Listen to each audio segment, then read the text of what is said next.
Hello and welcome back to the Phoenix Wright Ace Attorney Trilogy. I had to take a short break because of that last case I did. I took some lemon tea, among other things, just to get my throat back into fighting shape. So last time, remember?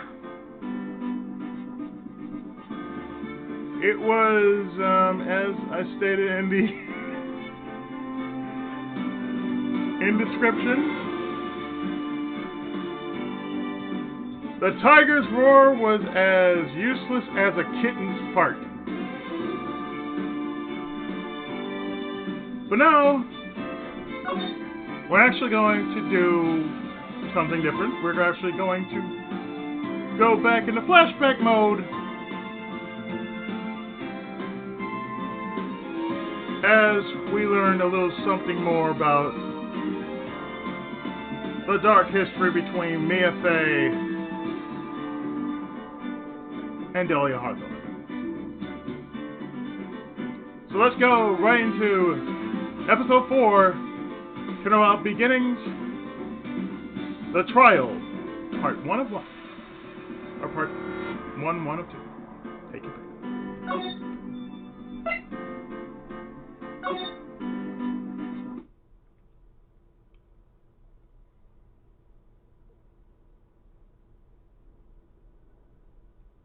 The girl. Let her go!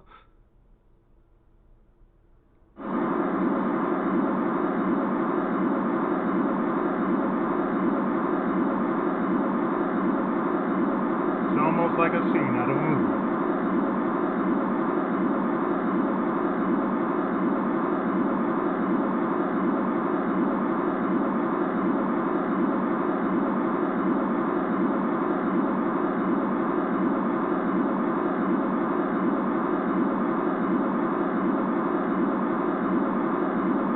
Shut up! Come closer! And I kill her!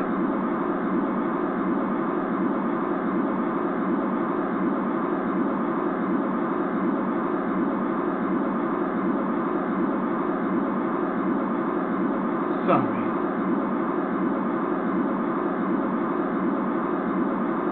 But you're not going to get the chance.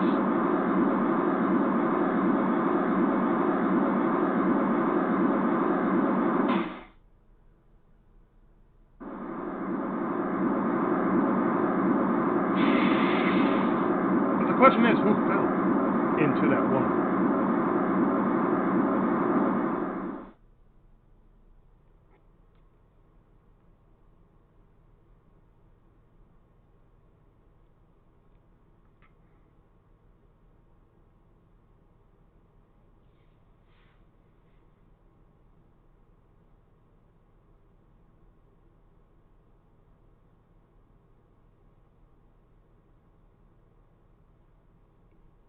I'm reading through the file of an old court case.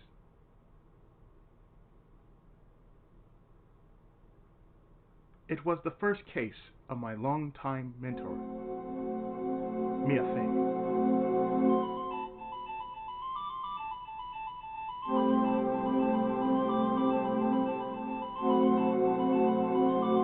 Fugitive data.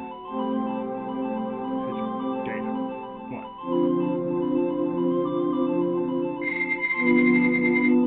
Name, Terry Foles. Charge, kidnapping, murder.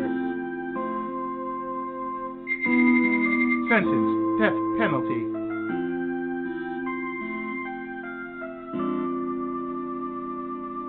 He looked like he came out of Final Fight. Fugitive movement. Data 2. After escaping, Fowles met with and then murdered Sergeant Valerie Hawthorne. Recaptured on Eagle Mountain about 8 hours after his escape.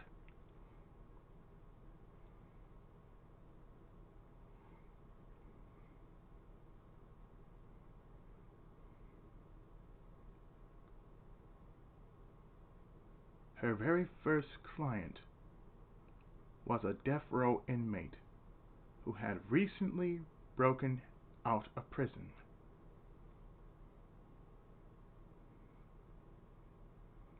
That was a whole year before Mia and I ever met.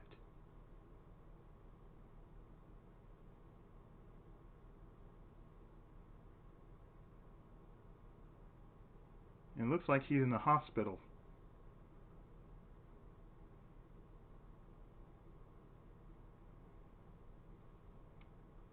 "6 years earlier, Mia Fey, first trial."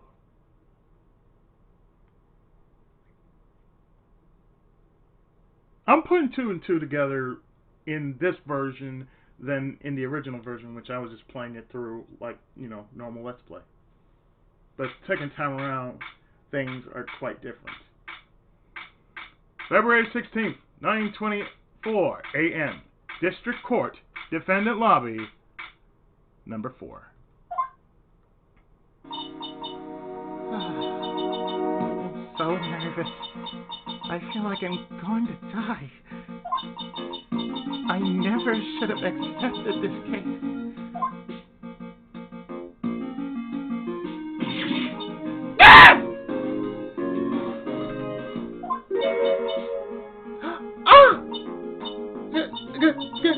Good morning. Don't be so jumpy, Mia. I didn't do nothing. I swear, I didn't kill nobody. Terry Falls, my first client.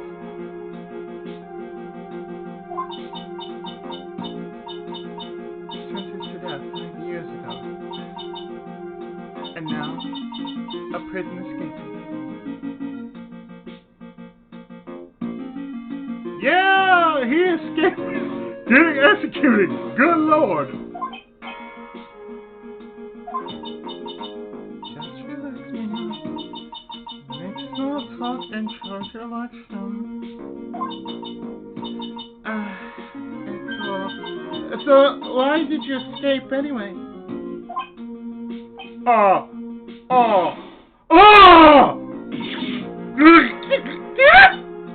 I'm sorry! Dude, this face. Oh, this face.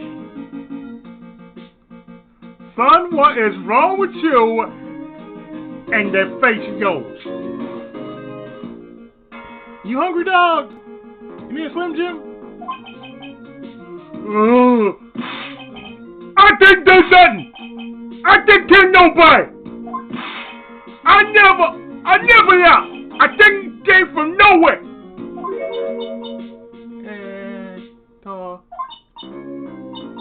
But Mr. Falls, the police just recaptured you 2 days ago. You got a glass of... Oh, sorry. I told you that. Oh boy. But anyway, I didn't do it. I never killed nobody.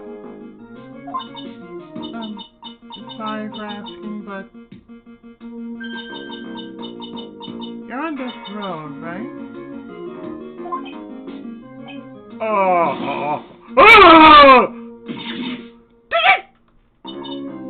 I'm really sorry. They sent me to die 5 years ago. But I was tricked, I tell you. That woman, she lied in the testimony. That's why I got the death penalty. I swear, I didn't care. I could never do that.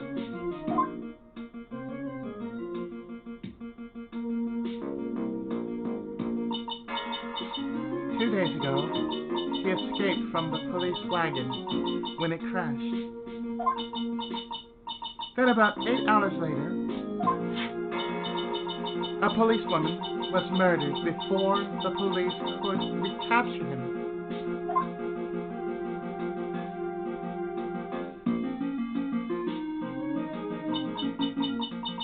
The police believe that Terry Falls did it. After you escaped, did you meet a policewoman?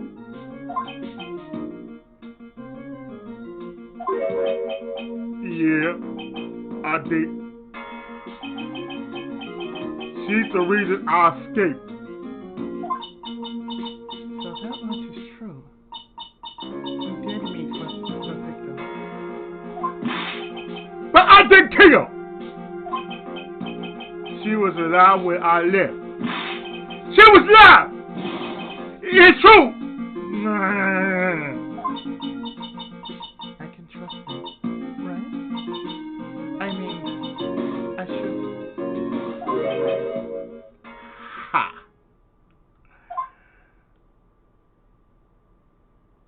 Sup?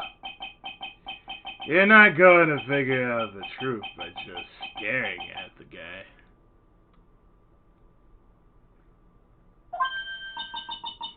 You're... Why are you here? I came to see how our little kitten's doing, all alone in the big, scary lion's den. I thought maybe you'd like someone to play with. If you don't know who he is, take a wild guess who he is. And, where's Mr. Grossberg? Ha! That old man is probably still in bed. I bet he's clutching an empty bottle and mumbling in his sleep. Aren't I good enough? After all, it's me, Diego Armando. I didn't say... She's saying that and she's blushing. So, Diego Armando, the finest attorney at Grossberg Law Offices, is here for me? No. You got it all wrong. Today, you're the finest. After all, it took an amazing amount of guts to take this case. Imagine an escaped death row convict for a first client. Yeah, thanks. I sure wish I could get out of it all. Ha! Relax. I just heard some good news. The prosecutor for today is fresh out of his diapers as well. Really? However, unlike a certain somebody who I won't mention, he's earned the reputation as a genius since beginning his law career. Genius? Well, it's about time to head in, kid. Sharpen those claws of yours. It's go time.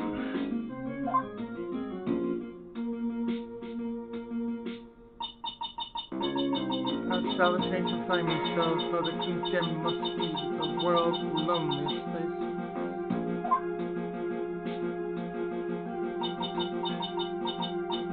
And that's what my client ran away from. Every other lawyer gave up on him, but not me. When I saw those overflowing eyes and heard that simple, childlike voice, I just had the feeling that he was telling the truth.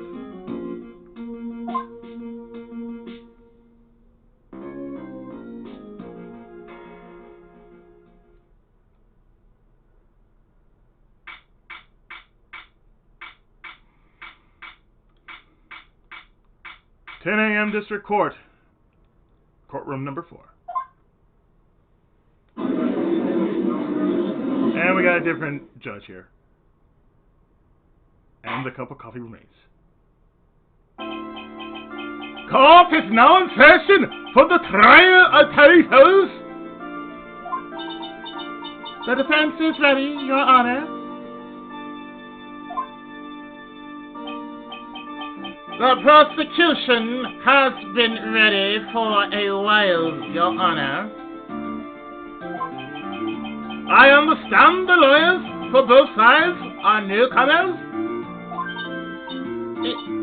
Yes, Your Honor. I'm Mia Fey.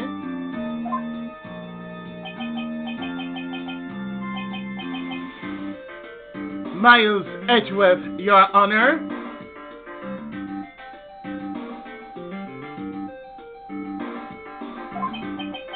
So, you're the new prosecutor everyone is talking about? Yeah? To me, I don't know why, but, you know, he sounds kind of dwarven. So you're the new prosecutor everyone is talking about, eh? I like him over the judge we got now. Just saying. I mean, just look at him. Stoic. Droven. They say you joined the prosecutor's office at quite an early age. At 20, Your Honor. I guess our little kid hasn't earned her so much of a reputation yet. Come on, Mia. You can't lose. Look at someone younger than you.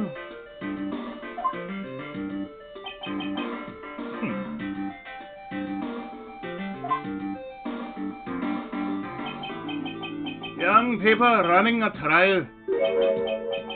I'm not so sure how I feel about that. Now then, the defendant in this case is currently a felon on death row. 2 days ago, he escaped from a police wagon. Is that correct? Precisely. But the defendant is not on trial for escaping prison. On the day that the defendant escaped, a policewoman was murdered. So we're here to determine if Mr. Falls was responsible for her death? You got it, kid.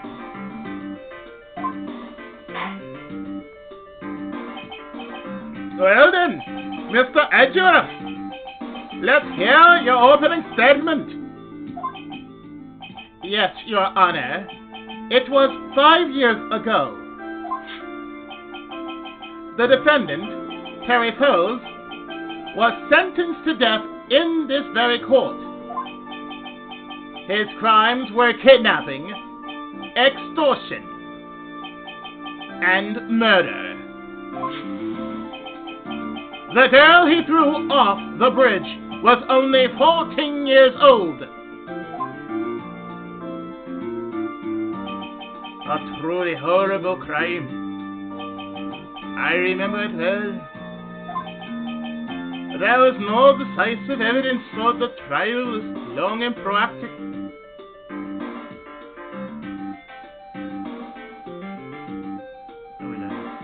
There was no decisive evidence, so the trial was long and protracted. Correct. But in the end, what finally decided the case was a certain witness testimony. A witness testimony.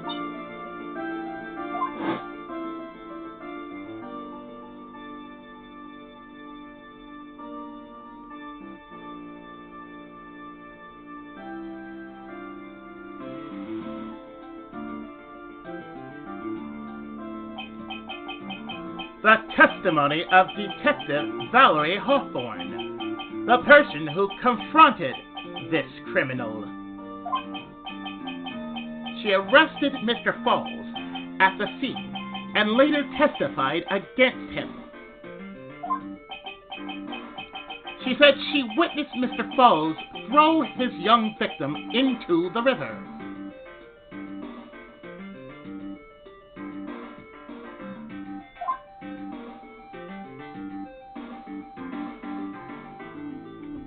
I thought I seen it bounce, so I went right back up. For those who are not aware, Eagle River is well known for its powerful current. Most bodies that fall in are never recovered.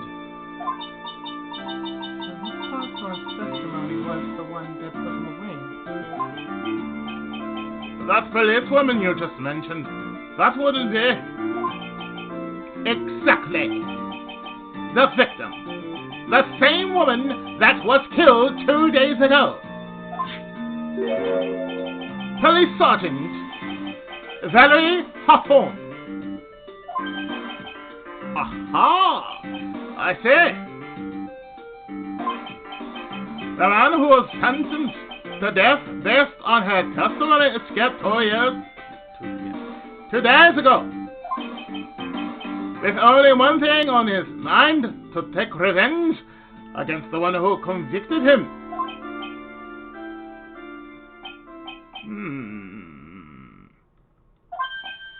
Aha! The truth is becoming clear to me now! Oh God, no, you're not saying... You're not who I think you are. Oh God, no! Please don't say... Somebody! Huh? Yes! Yes! It's quite obvious that the defendant is guilty. Yes. Put up in the garage. Oh, wait a minute, that's not right. At least hear the case before you decide on the outcome, Your Honor. Watch yourself, Miss Fair. I'm not sure I care for your word choice or your tone of voice.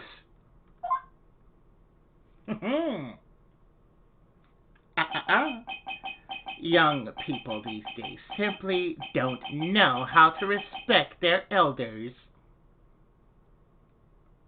I'm avoiding Brainy Smurfy. Because I'm going... What? You're even younger than me, you hypocrite! And now then, Mr. Edgeworth, please call your first witness. I call the detective who was in charge of the initial investigation of this case.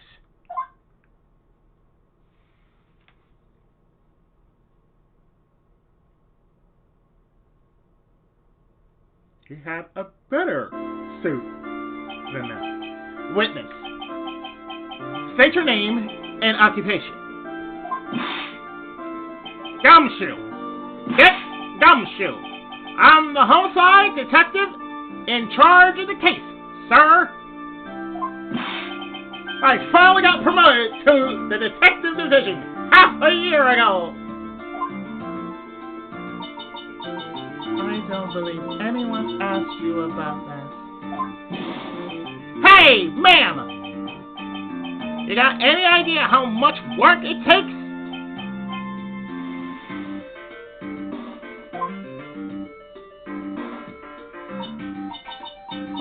What is it? Ew. You're really gorgeous. It's probably no titties. Excuse me? No, seriously. My heart, it's aching for you. Detective, pull yourself together and try to be professional, otherwise I'll write you up on contempt so quick that something other than your heart will ache. Okay, I got it. Now, detective, tell us about the incident. Yes, sir! Right away. The victim was Sergeant Valerie Hawthorne, a veteran on the police force. She was stabbed in the back with a knife and died from excessive blood loss. That much is already stated in the autopsy reports. The court would like to hear more details about the incident itself. Yes, sir. I got you. Okay. Let's take a look at this aerial map of the area here.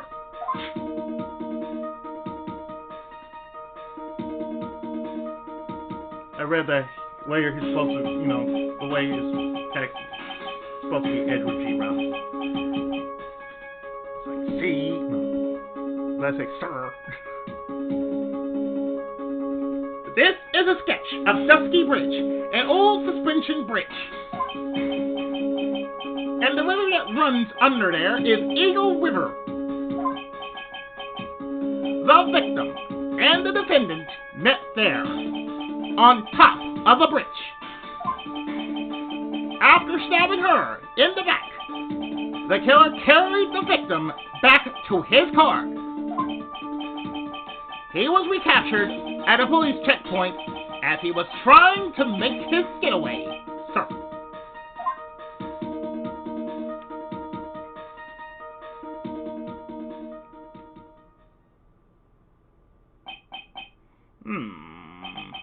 I see. So we get the map. Bridge located 40 feet above Eagle River. Was the victim's blood found on the bridge? The victim, Sergeant Valerie Hawthorne, was wearing a thick coat, sir.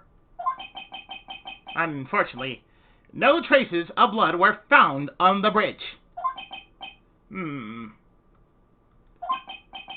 Mr. Edgeworth, I warn you that I absolutely despise conjecture. If there was no blood on the bridge, then you have no proof that they even met there. Your Honor.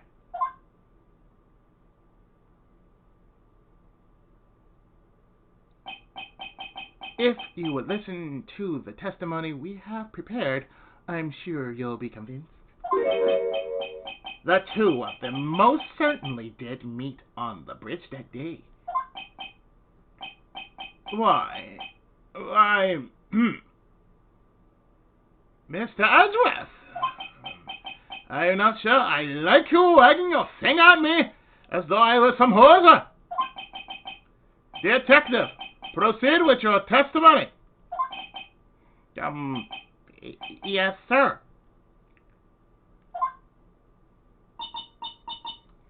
Here we go, Mia. Hang on. Okay, now. Listen carefully, kitten. I like my coffee decaf.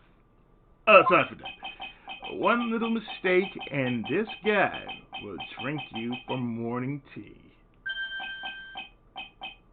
Trust me and get ready. This one coffee will be enough.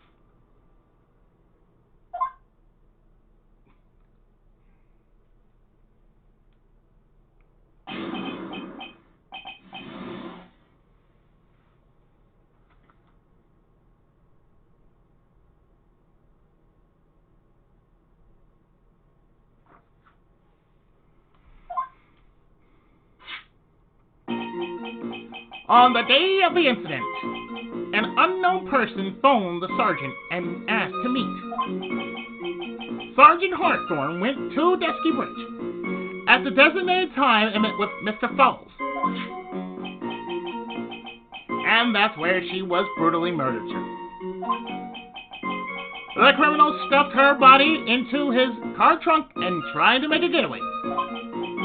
Mr. Falls was arrested at a police checkpoint we set up at the base of the mountain.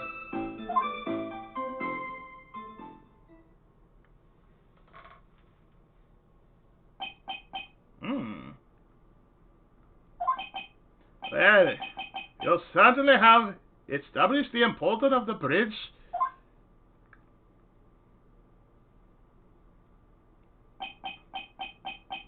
Naturally.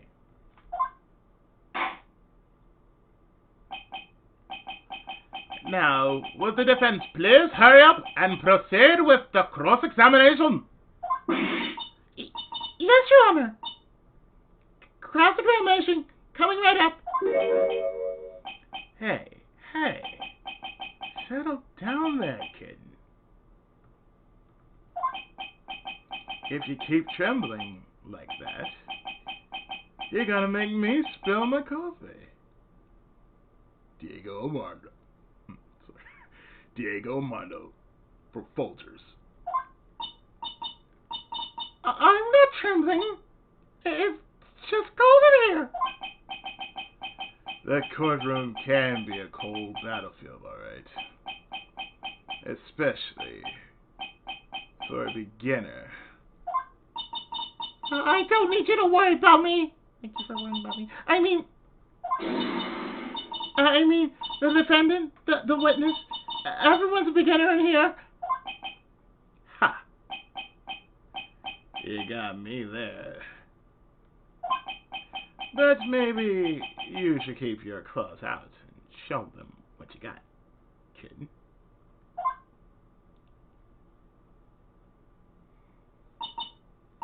It's okay, Mia. Stay calm. Just remember those court procedure videos you stayed up all last night watching? No wonder you didn't get any sleep.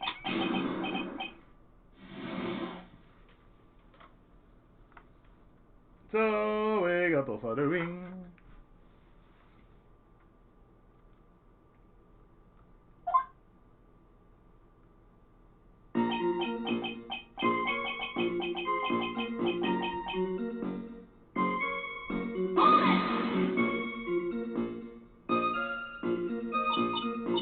This unknown person, you have no idea who it might be, right? Sorry, but I'm afraid I do. What? The one who called Sergeant Hawthorne was the defendant, Terry Fox. What? The defendant? The defendant called her? The Sergeant Hawthorne was a very thorough person, sir. Left a note about her phone call with Mr. Fox. A note.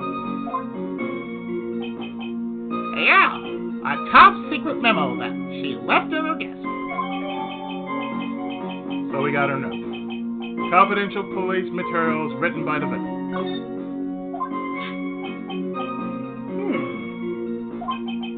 According to this note, it seems the one who called her to the bridge was indeed the defendant, Terry Fox. What strategy was it to keep that note for me? Ha! Looks like the judge is even more sure of his verdict now. Listen up. Never ask a question if you don't already know the answer. It's that detective's fault. He's the one that said unknown person. Hey now! Don't make that face at me. I just said it that way because the prosecutor told me to. Was that a trap? With that cute face, I didn't expect him to be so sneaky.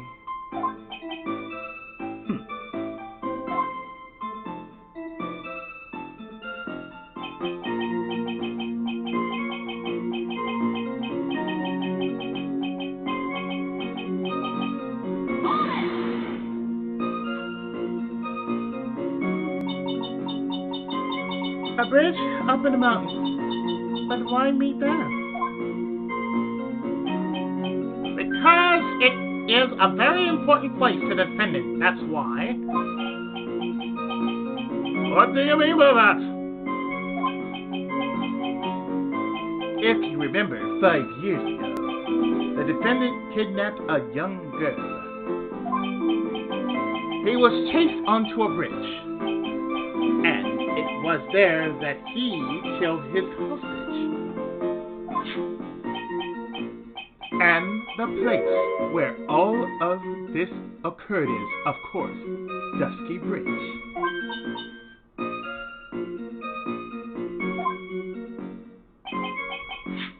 The very place where Sergeant Hawthorne arrested and handcuffed Mr. Falk.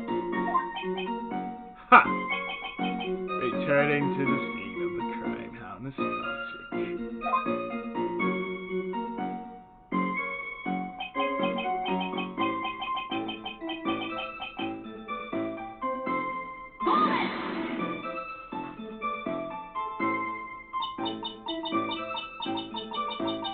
Was the body of the victim discovered right away? Yeah! We were really on the ball! We found the criminal within 1 hour of the murder. It was great! We even got to say, "Don't move! We got you surrounded!" Wait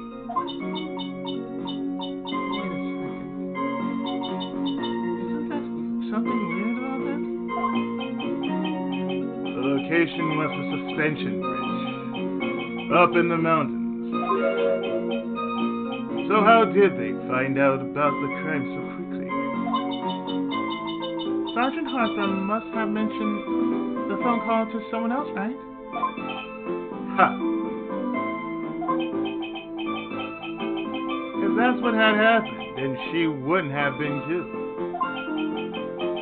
She never mentioned the phone call from Mr. Fowles, but she left a note on her desk about it. If only I had noticed it earlier, maybe she'd still be alive. I wonder why she didn't mention the phone call to anyone.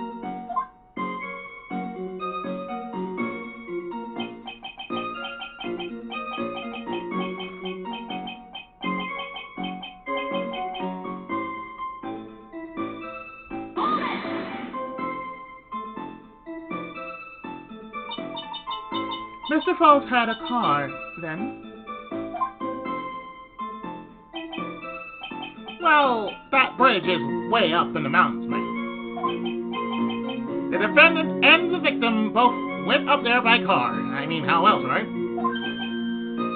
What? You mean the defendant drove his own car? No, of course not.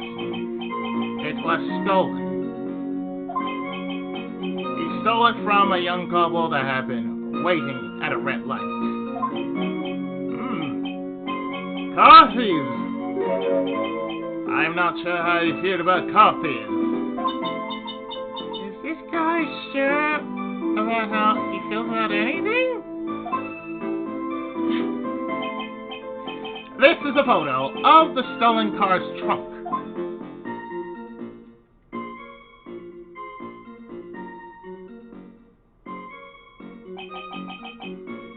Naturally, that's the body of Valerie Hawthorne in there. Oh, that doesn't look too comfortable. And we get the crime photo.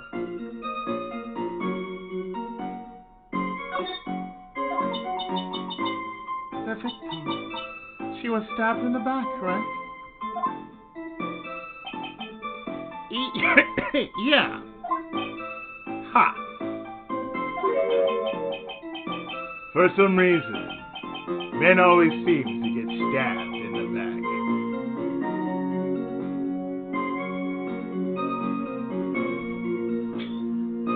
How so true? I'm Diego Armando for Posers.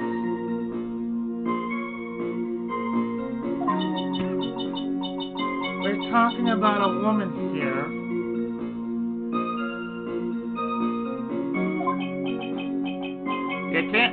from this photo, but the knife was stuck in her back, nice and firm. The condition of the body when it was discovered is very important information. Detective, was there anything strange or noteworthy in the trunk of the car?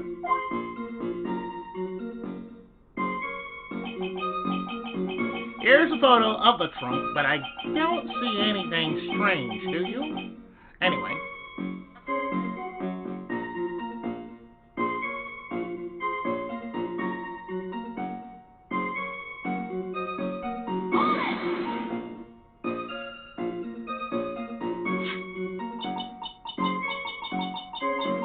What did the defendant have to say about this photo? What he always says, ma'am. I didn't do it! I didn't do nothing! That's all he says. Nothing. I won't say that he did nothing. At the very least, we know he stole a car. It's just what he always says, Your Honor. And then he always says, oh. Sorry. I told you a lie. or something like that.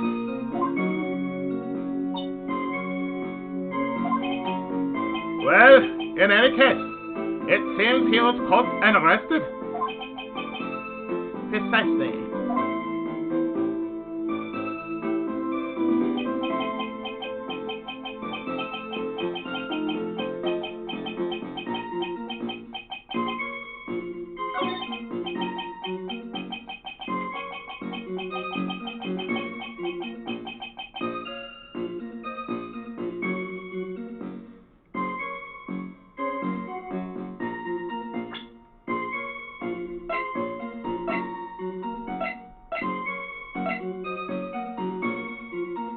It says here,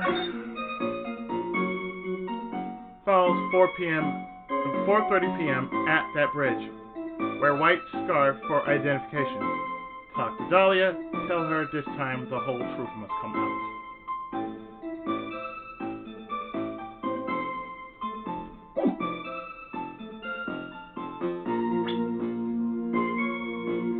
Valentine's Day.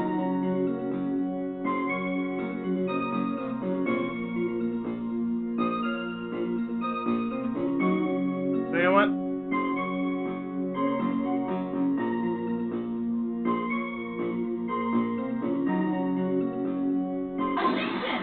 You got it!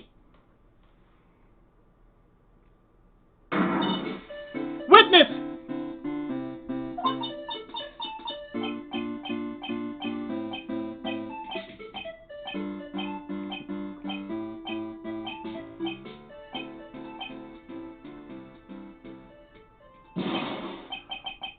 What is it?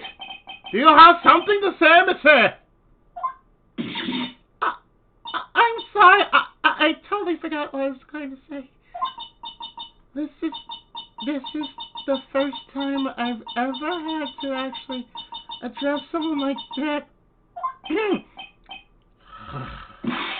You should have practiced before coming to court.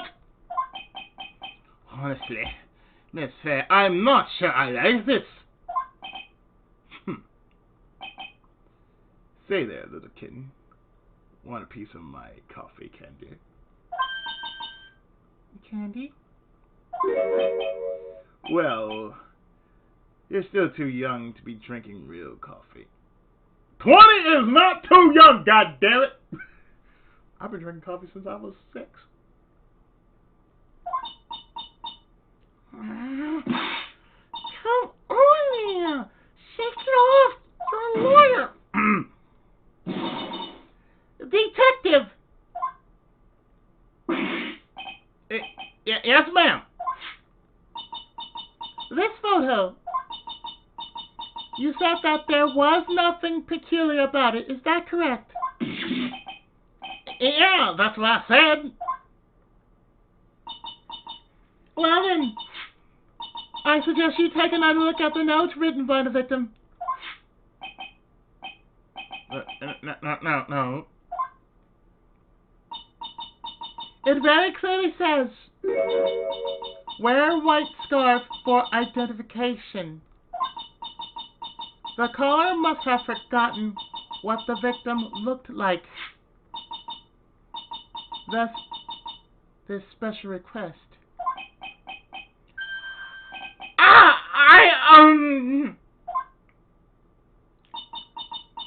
I have one very simple question for you, detective. Where is the white scarf? I can't seem to find it in this photo.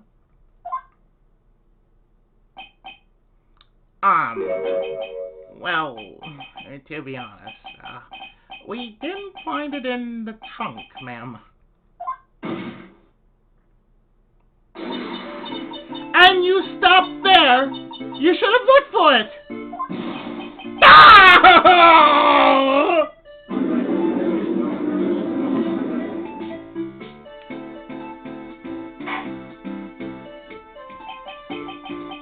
The caller told her to wear it to identify herself, so I'd expect she did just that. Well, Mr. Edgeworth, what do you have to say about this?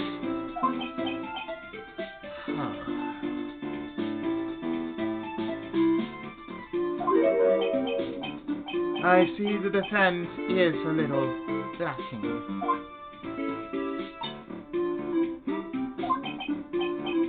The scarf you are searching so desperately for, is it this one perchance?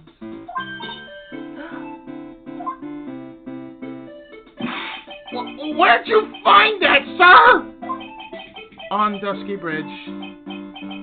I was there first and decided to conduct my own investigation. Why? Why didn't you tell me?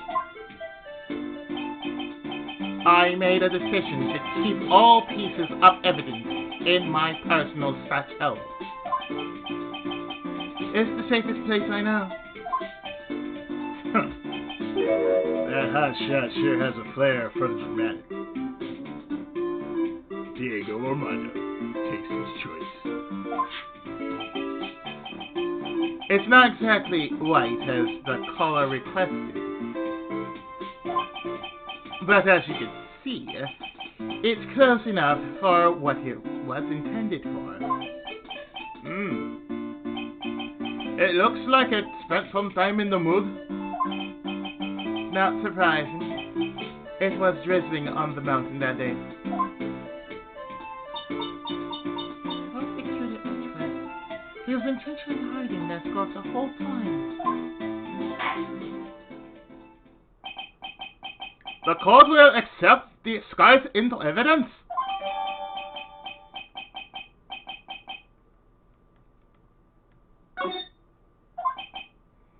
Now, if the attorney for the defense is finished embarrassing herself, I'd like to move on with the testimony.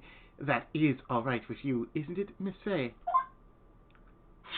Boy, would I like to wrap this scarf around his smarmy little neck. Very good. Now, if we're done with this mud-covered scarf business, the prosecution moves to establish conclusively and with hard evidence that Miss Hawthorne and Mr. Falls did indeed meet on that bridge that day.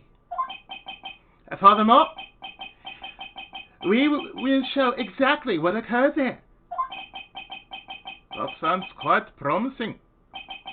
I can't wait to hear all about it.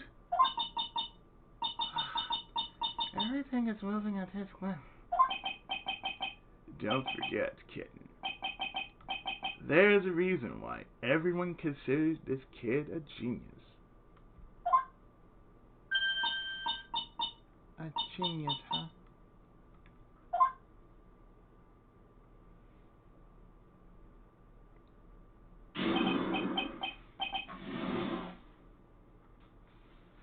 Events on Dusky Bridge.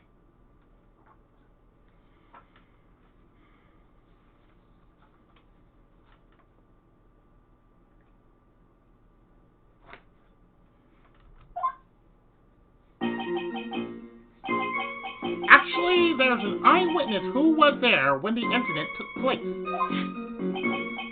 This photo was accidentally taken by the witness. It shows the victim was wearing the scarf, sir.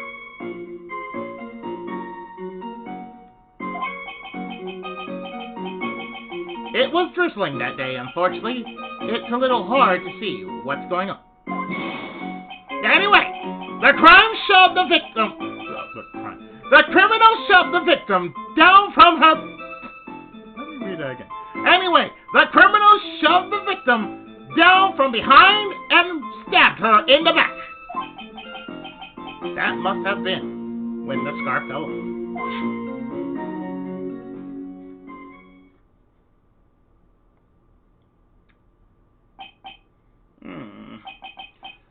Looking at this photo,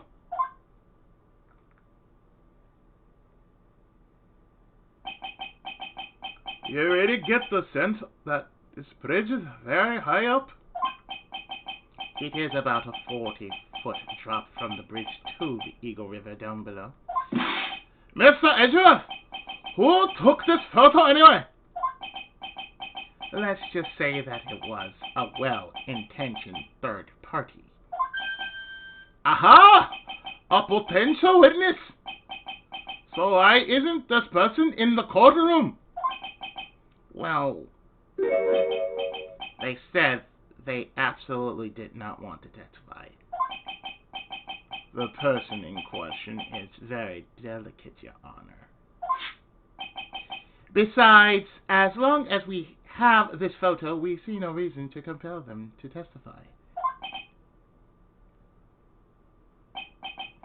I'm not sure how I feel about that.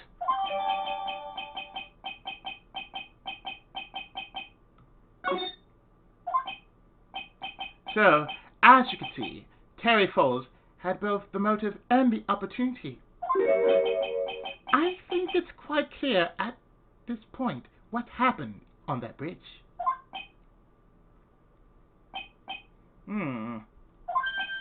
Aha!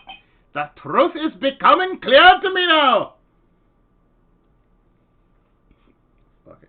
Daddy-ho! Huh?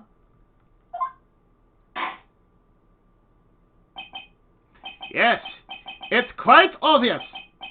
He's clearly guilty. Not again! That's not fair! I haven't even done my cross-examination yet! What does it mean?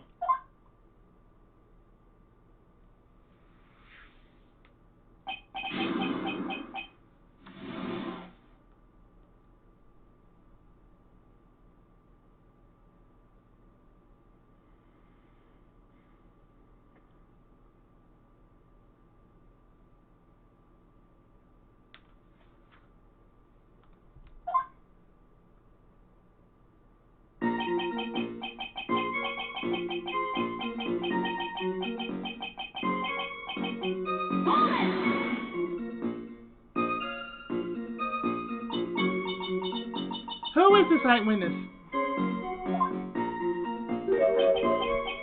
She is a college student. A female college student. That's right. Meaning she's female and a college student, ma'am. She doesn't do well in front of other people, so I came to testify for her. Maybe so. But as the attorney for the defense, I have the right to cross-examine her.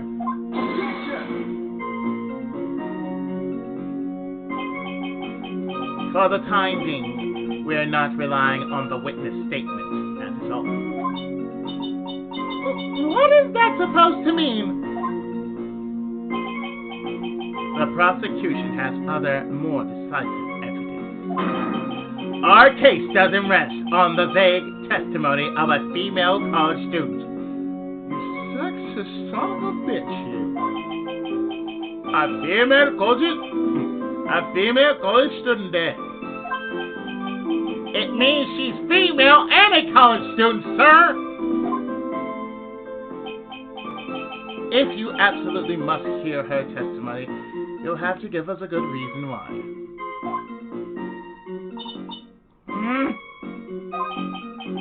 Please tell us about the more decisive evidence in question.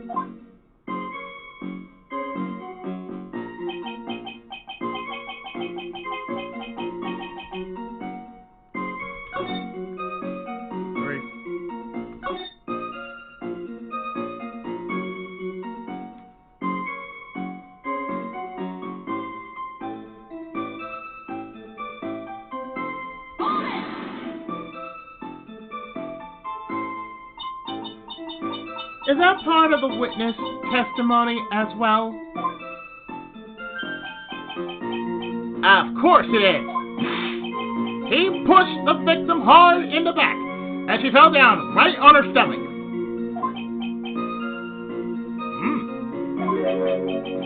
I remember that happening once myself. It was very brutal.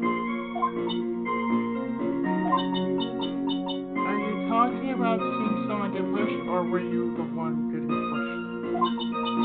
Or does it mean that you push someone down like that once? It's just mind-boggling to tell, and the way he said brutal. I wonder if he's Canadian. Ha! So you're gonna have to look for the right person. Damn it, now you got me doing it. Say you're gonna have to look for the right person. Huh? Take a look. Court record. The court record seems to have wet itself. Diego Armando. Thank God. Hey! Watch where you spill your coffee! The court record, huh? That's telling you, if you hadn't checked it out by now, you should.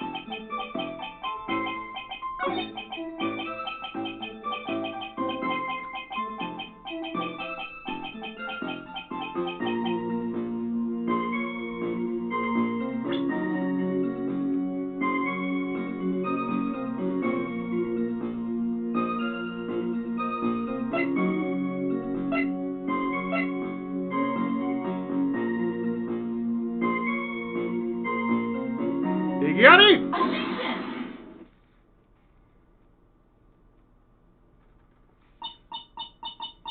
So, at the time of the crime, there was a light drizzle coming down, correct?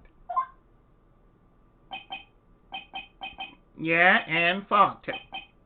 Just a generally soggy atmosphere.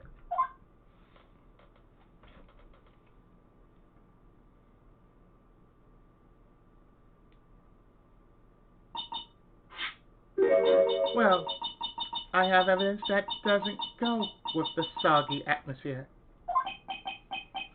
But this is a photo of the victim's body that was found in the car trunk.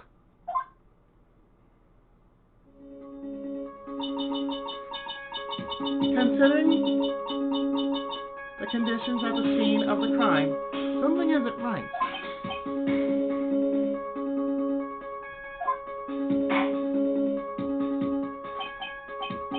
Well, by all means, please enlighten us as to what isn't right.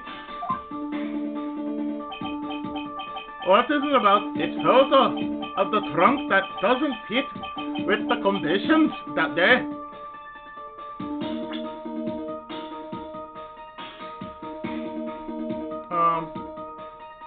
Right there. See that right there? Right there.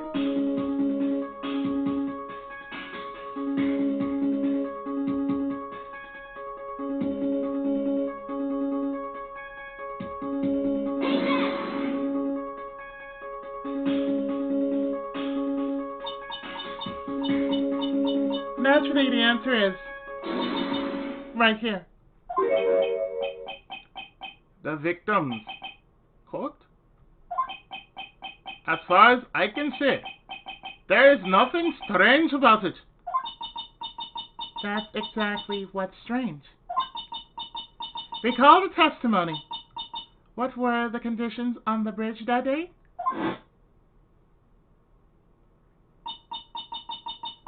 It was drizzling and foggy. Dusky Bridge was all wet. If the victim really had fallen down on her stomach on top of the bridge, then the front of her coat should have been covered in mud.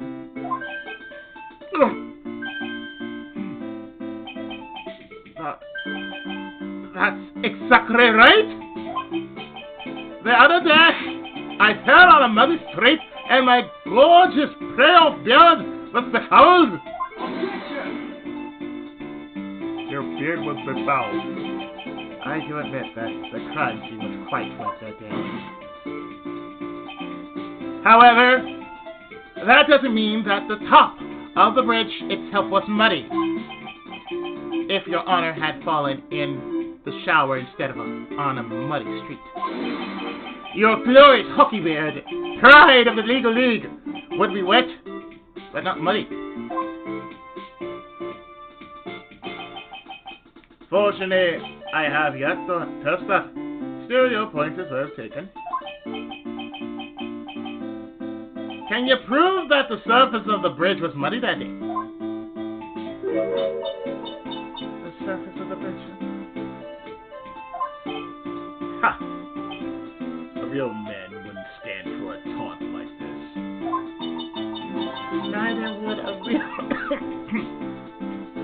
Neither would a real woman.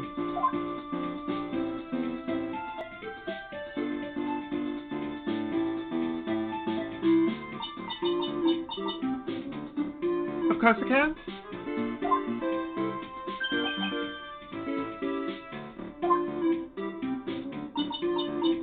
Here's the evidence that proves the surface of the bridge was muddy.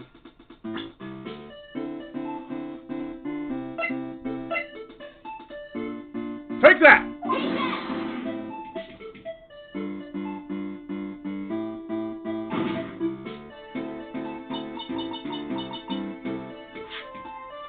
The evidence is this scarf. Ah! It should be obvious. If the scarf fell onto the bridge and got this muddy, it means that the bridge was obviously covered in mud.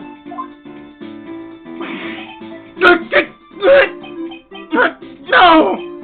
I can't be outwitted by this novice bimbo! Oh, Edgeworth, you sexist son of a bitch, you! Hey, say to you, buddy.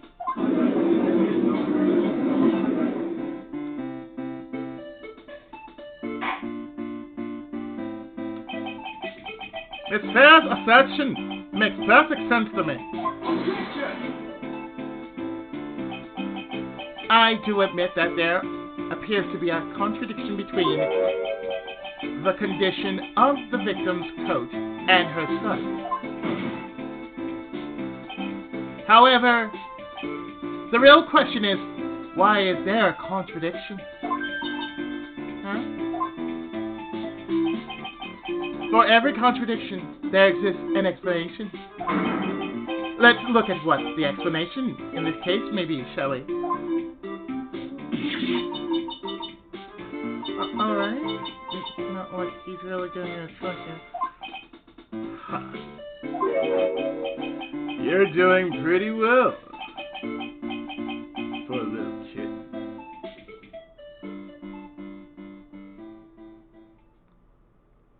Diego Armando, Nescafe. Mr. Armando? No matter what he says, a contradiction always comes down to a lie.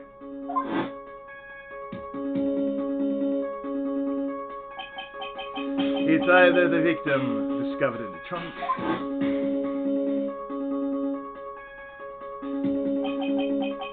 The witness photos showing the defendant and the victim.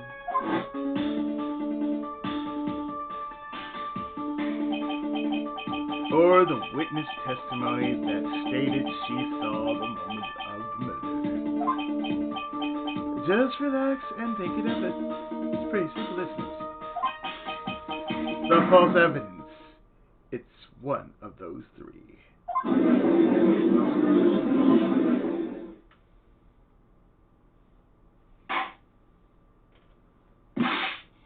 Huh? What you said just now? I'm not sure I like that. That wasn't me, Your Honor. It was the coffee aficionado over here that said it.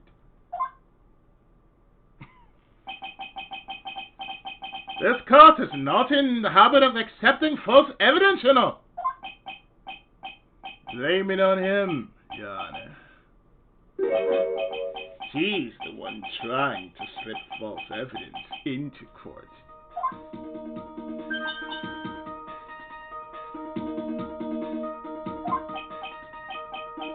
But we won't let him. We'll expose his evidence as the flimsy scam it really is. Yes! The false evidence in this case is the testimony itself.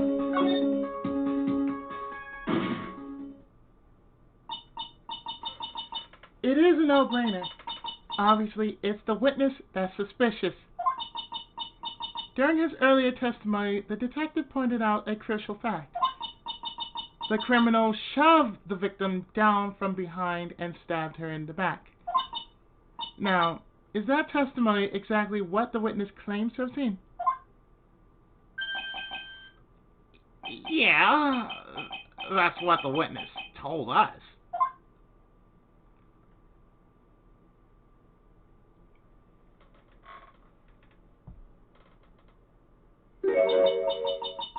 That testimony is filled with holes. After all, the victim's coat isn't dirty at all.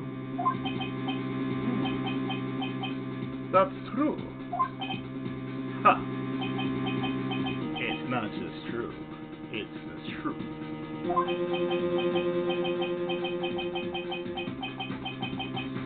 If there was a true decisive witness in this case, I'm certain that boy Wonder over there would have fallen in the first place. Your Honor, the defense requests to cross-examine the eyewitness. The testimony presented so far is not only vague, but contradictory as well.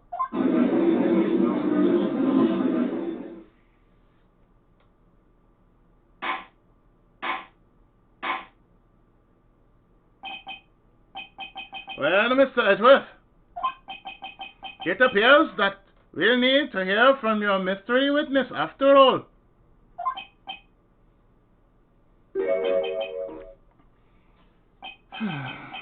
You should brace yourself. For the brutal truth.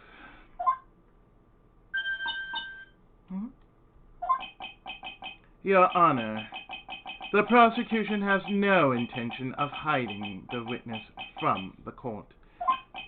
We are prepared to present our witness at any time. Very well. Please bring forth your witness at this time.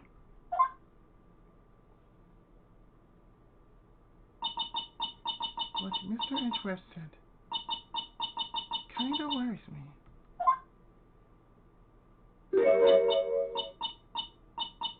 What does he mean by the brutal truth?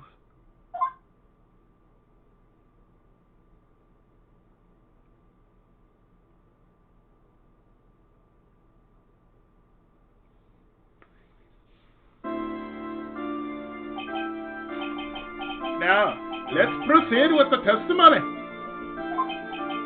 Mr. Edgeworth, please go right ahead. Thank you, Your Honor. The prosecution summons The woman who saw the events that day with her very own eyes.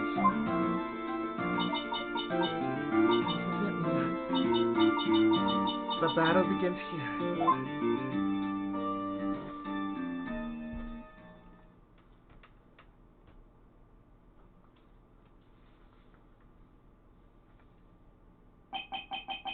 Witness, what is your name and occupation?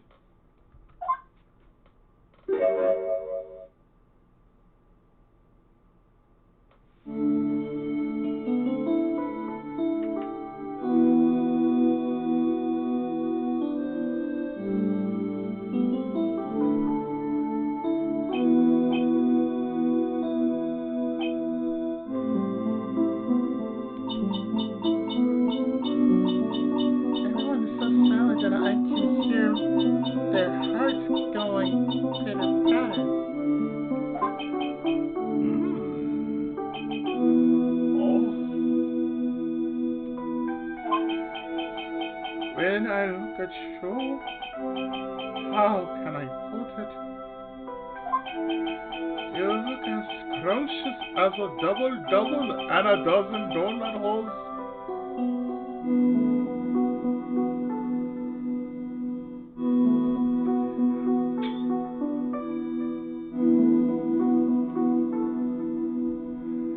When you look at that, and you say that,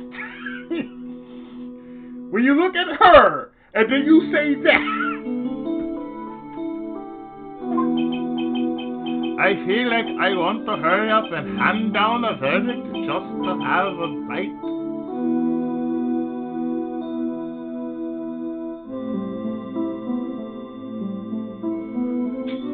Go on, Mr. Mr. Torres. We're all ears. Hey, not so fast!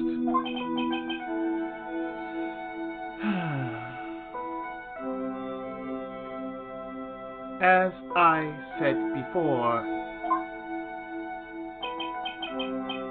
this witness is very sensitive and delicate.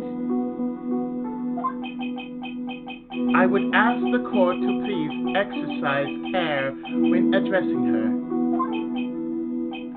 Yes, indeed. Thank you, Mr. Edgeworth. You are a true gentleman. Mister, you could learn a lot from this man. If he's such a gentleman, he sure doesn't act like one to me.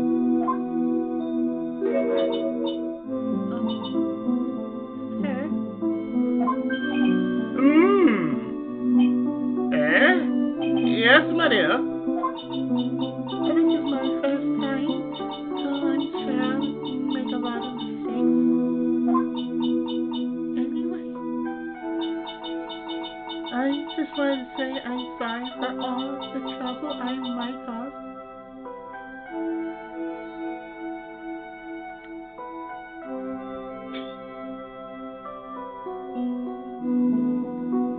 That statement right there.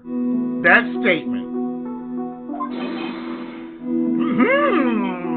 Not at all. It's no trouble at all. Now then, may we please have your name and occupation?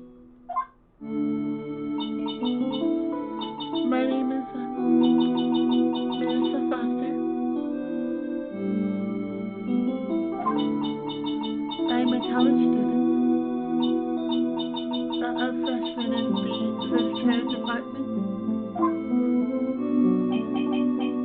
You were on the scene when the unfortunate events occurred, correct? And you were the one who took this photo? Is that accurate?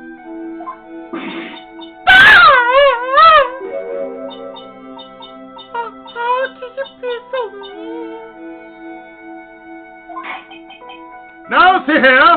What are you doing shoving that in her face like that? Huh? But it's just a photograph. It's not like it's something dangerous. Next time, I'll be forced to penalize you. I don't like the turn this has taken.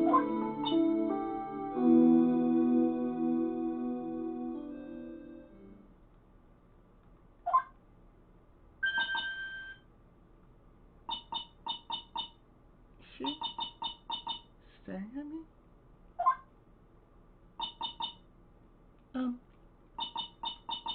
And you would be? Huh?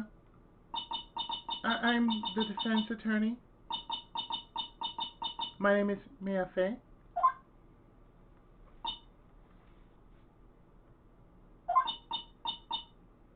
I see. So you are. Now then, young lady, could you please give us your testimony? Yes, Your Honor. I'll do my best.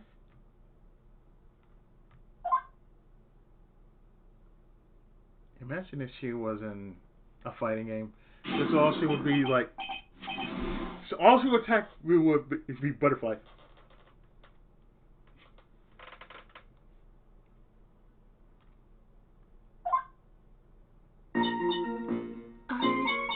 I was using my camera to take some pictures of wildflowers. Then I noticed there were two people standing up on the suspension bridge.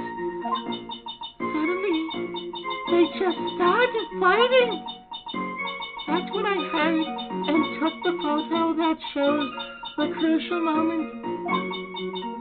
And right after that, I called the police.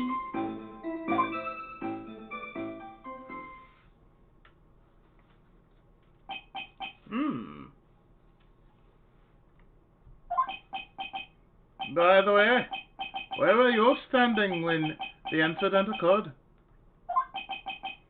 I believe the map would be of help here.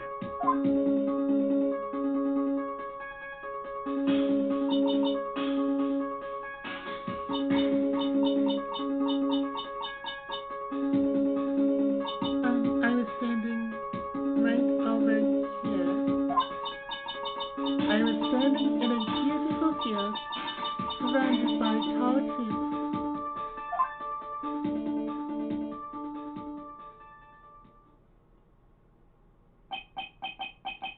So you took the photo from that location, eh? I brought the camera I was using at the time, just like Mr. Edgeworth asked me to. Ha ha ha! What a cute camera, just like its owner.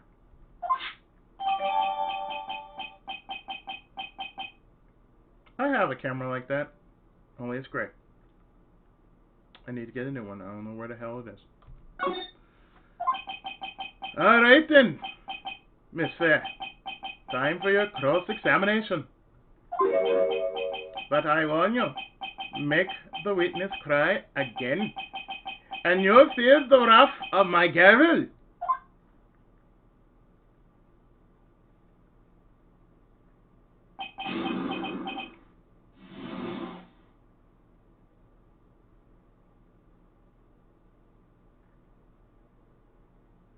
Yeah, it's work playing hockey.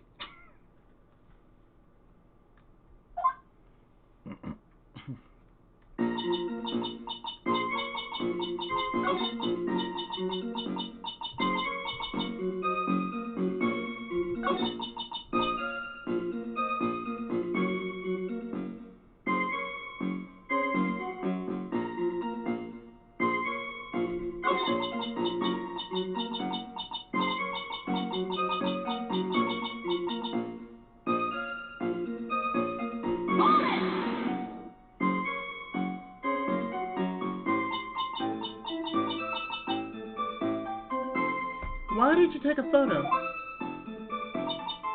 Well, the two of them were really going at it. Ever since I was a little girl, I always wanted to be a news reporter. I guess that part of me just had to come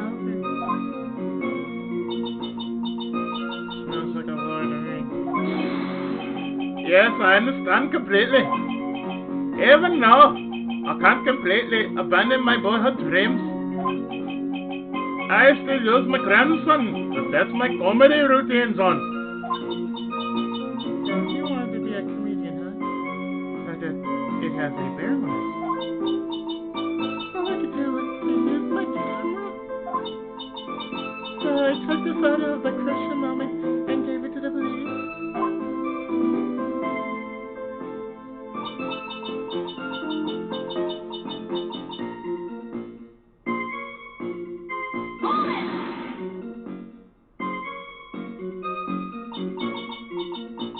You called the police? Yes, because it looked to me like the murderer was trying to escape. Yes, because it looked to me like the murderer was going to try to escape. We were already moving before the call even came in. Thanks to the victim's notes, we had already started our operation. That was certainly tough luck for the criminal, eh? Terry Falls isn't the criminal. There must be something strange in that ghost. Be careful, kid. That girl has the judge wrapped around her little finger. You're going to have a tough time poking holes in that testimony of hers. You're gonna have to come up with something really good, man.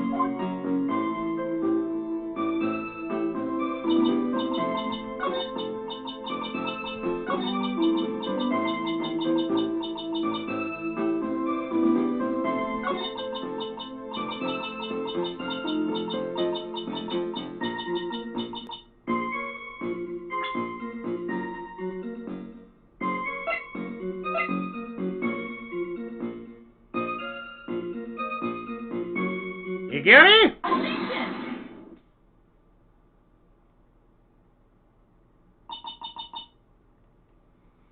Witness. When you said you took a photo of the crucial moment, is this what you meant?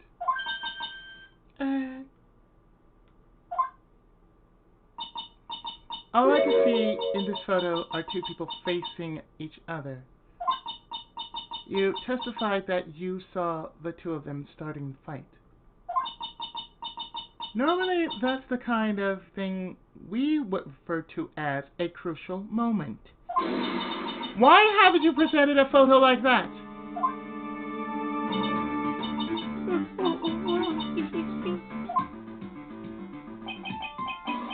The photo we presented was the only one there was.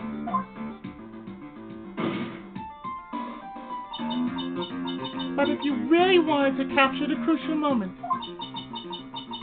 then what happened next? You must have taken a photo of it!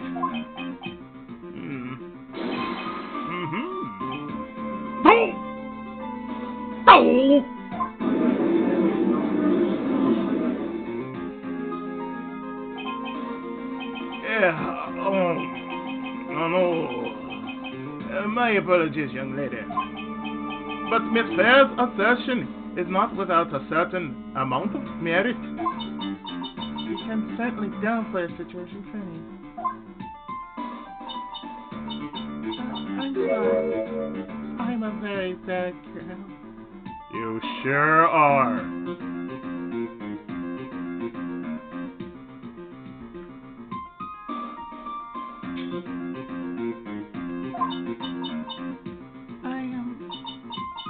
I used it on the film,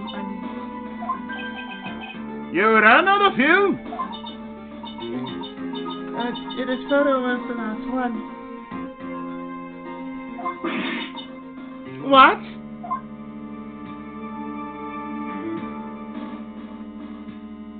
Besides, that camera looked digital to me. Unfortunately, that is the truth. I personally examined all of the photographs you took that day. All the other photos are of the witness herself playing among the wildflowers. The witness herself? Then who took the photos? Well, you see, my camera has a timer feature built into it. So you took photos of yourself? I remember taking some photos of myself once too. Please, no details.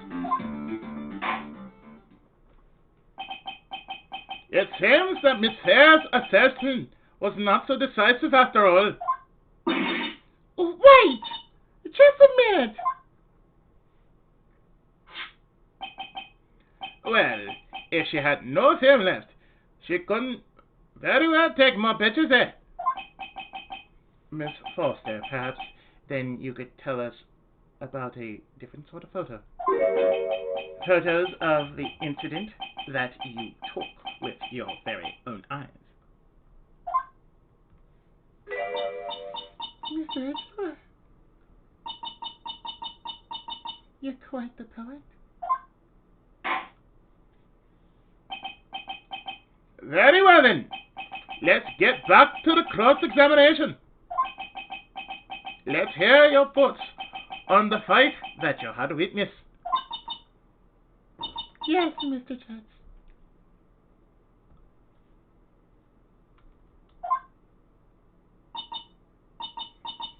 Boy, this guy's really a sucker for sweet talk. Ha. It looks like the other kitten in the room is the one that's getting all the attention. Diego Armando, 7-Eleven coffee. Yeah, it's sickening.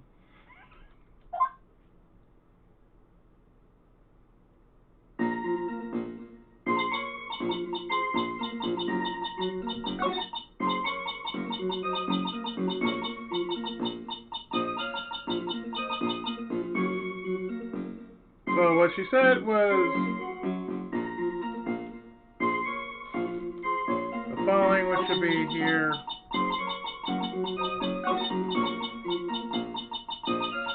The victim turned around and tried to run away, but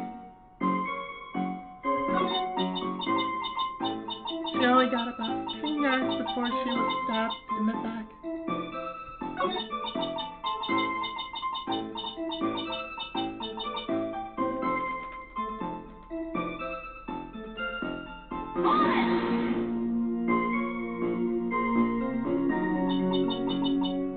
The victim. Why do you think she tried to run away?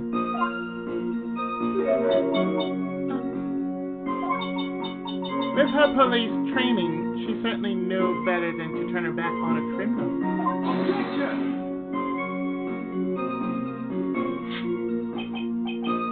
This was a large, powerful man with a knife. If it had been a quaggy woman like you, I'm sure she would have acted differently. Oh! Quaggy? Why have you... If it had been me, I probably would have jumped into the river. There's still something wrong with this testimony.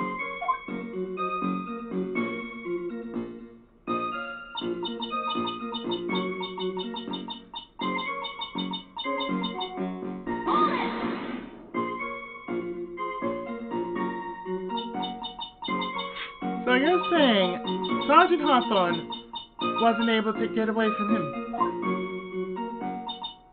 Well, it's a narrow bridge, and it was swaying back and forth. If you ask me, both of them were in danger of falling off. I only wish I could have done something to help them. That seems to make sense. I wonder about that. Something seems kind of off. Ha. It does now. You have a good sixth sense. when you feel that something's off, that's when you need to figure out why. Diego Armando, Starbucks.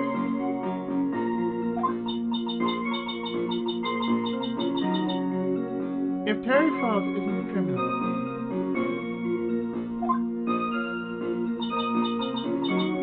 then there must be something strange in that girl's testimony. Be careful, kitten. That girl has the judge wrapped around her little finger. You're going to have a tough time poking holes in that testimony post. You're going to have to come up with something really good, Mia.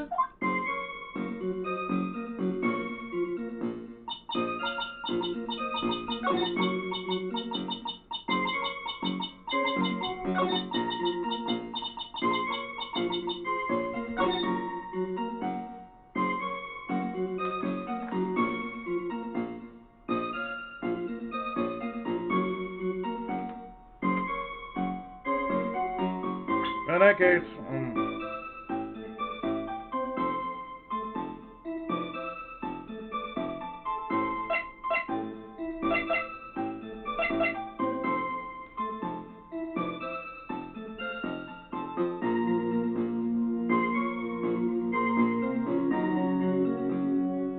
you got it?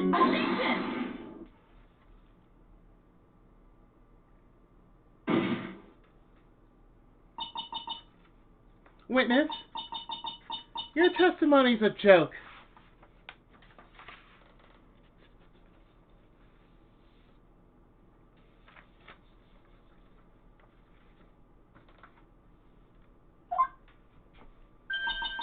Huh?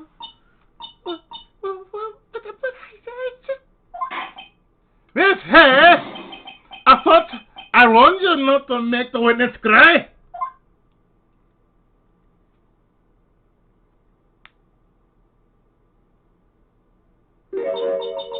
One short testimony and two bad contradictions.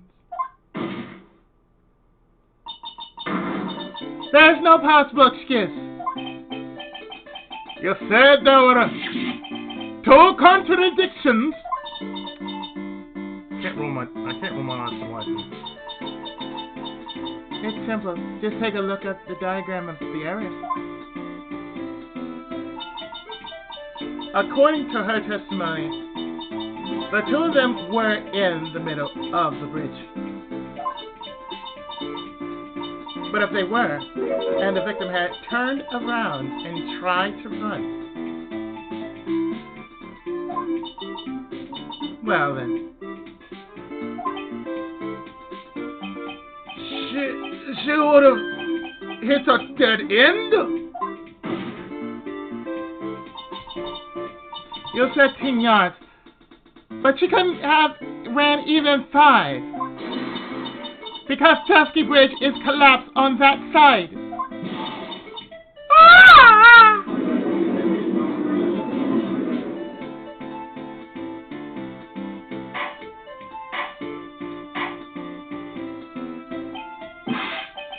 What does all this mean? It's very simple, Your Honor. This charming little witness told a charming little lie. That's all there is to it.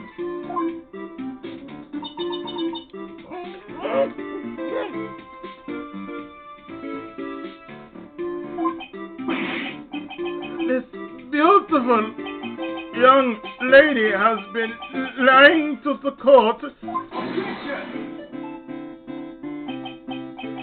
Just a moment, Your Honor. Mr. Edgeworth.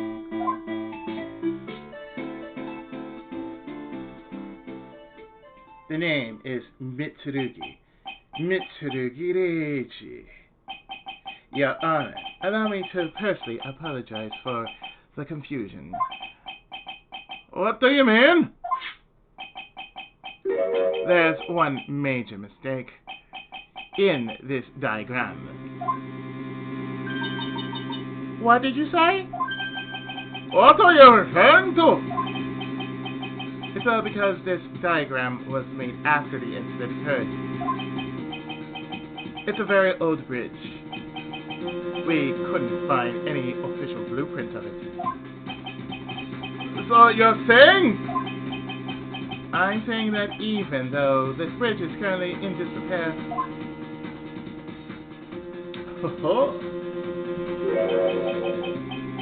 there's no evidence that can prove that the bridge was broken during the incident. That's ridiculous! You can't actually tell the condition of the bridge from this photo. I apologize to the court for not being more clear when I presented the evidence.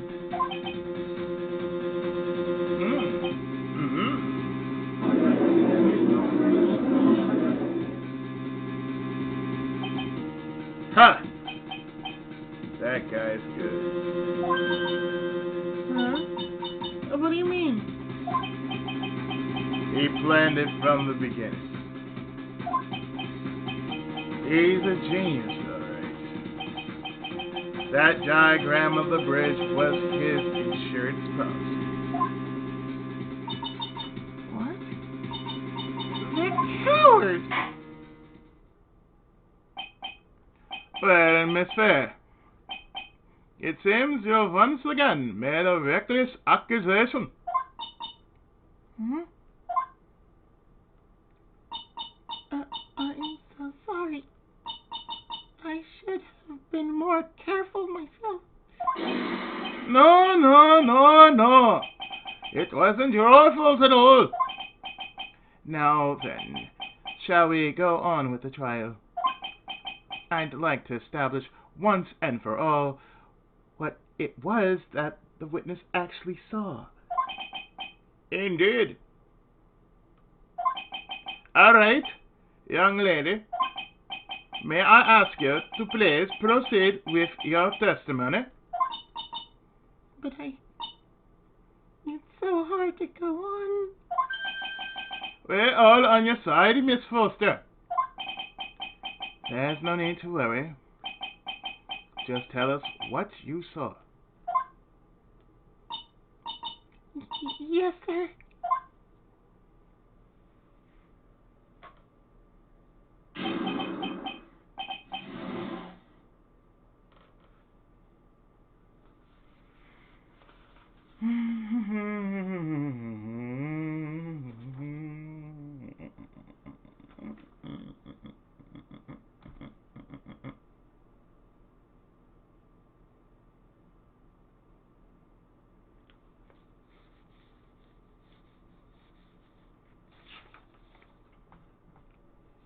Okay. Running from the crime. Just get my notes in order. After he stabbed her in the back, he quickly picked her up in his arms. Then he carried her over to the car. I suppose that was the only way he could make sure the body's contained. He couldn't just leave the body on top of the bridge. Oh, I'm sorry. I'm only supposed to talk about what I saw.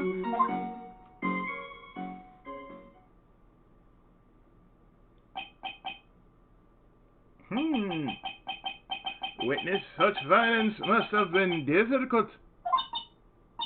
Yes, sir. I'm still shaking up. If he accepts this testimony as it is, we're finished. Don't say that! Oh well. Maybe I'll stop off at my favorite cafe on the way home.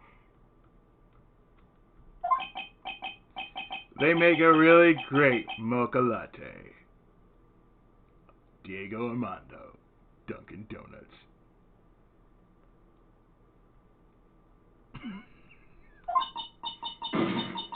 This trial isn't over yet. Ha. That's what I like to hear. All right, Miss Fay. Your cross-examination, if you please. action staring you right in the face again. Go on the attack.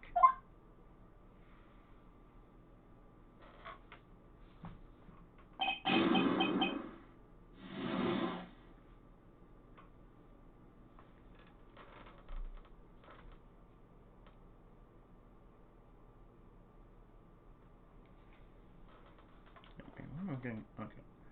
There we go.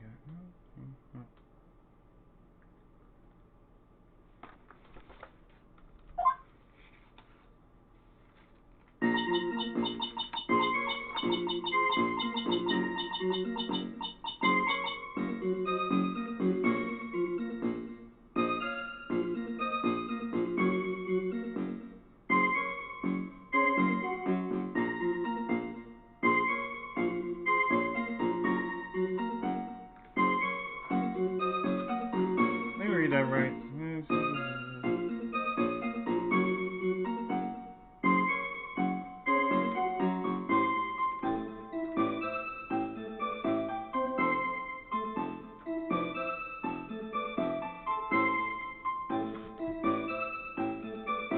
One moment. Okay.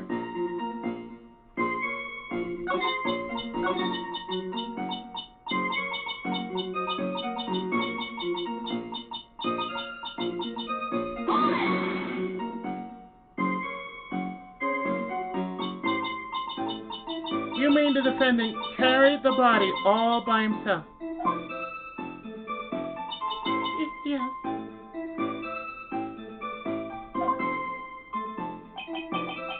Considering the size of the defendant, I don't think it would be difficult. Yes, but let's remember they were on a narrow bridge that was ready to collapse. Is it even possible for him to have carried a dead body on a bridge like that?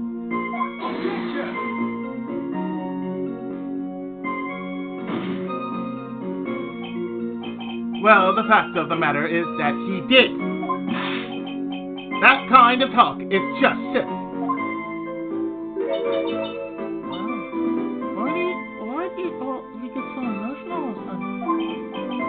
Miss Fair, if you think there's some other possibility, please share it with the rest of us.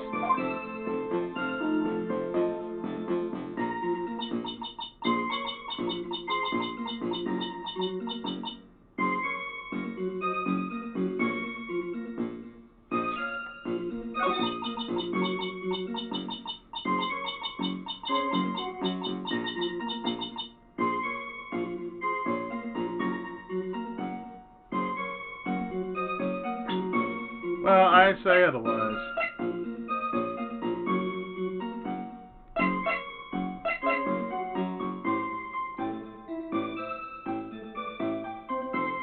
Gary?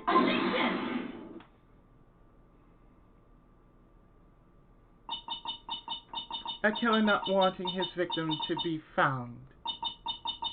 I can understand that.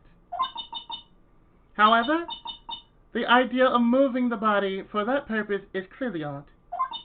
There was a much easier way to make sure the body wasn't found.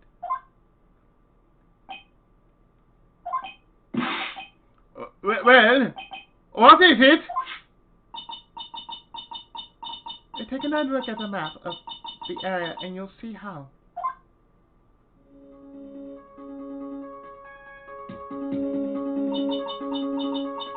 There's a river right below the bridge. Earlier, Mr. Edgeworth pointed out something interesting about the river. For those who are not aware, Eagle River is well known for its powerful current. Most bodies that fall in are never recovered.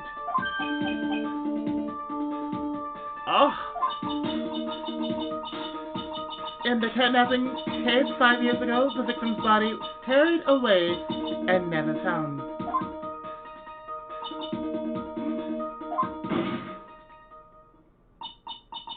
If 10 murders were to occur at that same spot above the Eagle River, you can bet your boots that every other killer would have tossed the body in the water.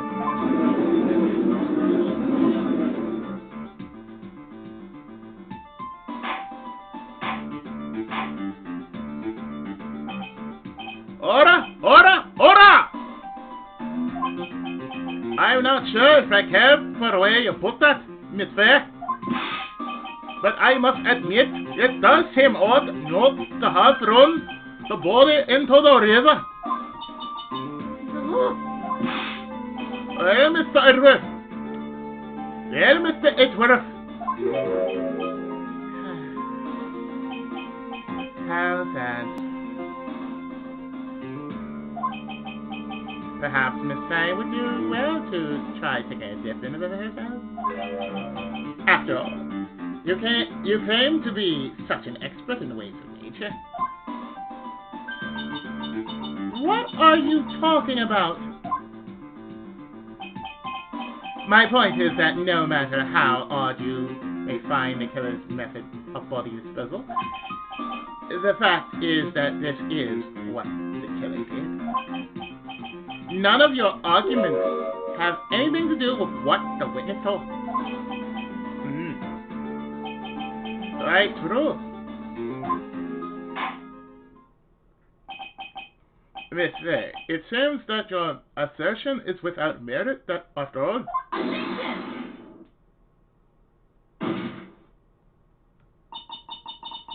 But what the witness claims to have seen is totally ridiculous.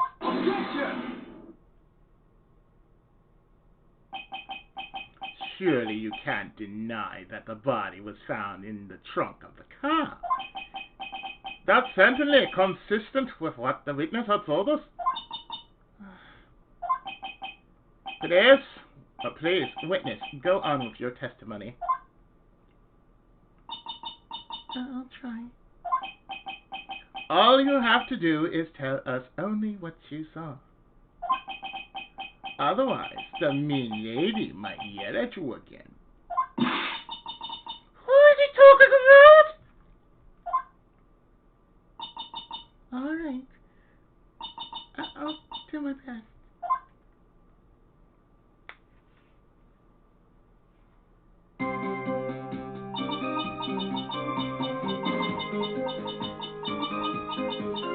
So there should be something now that says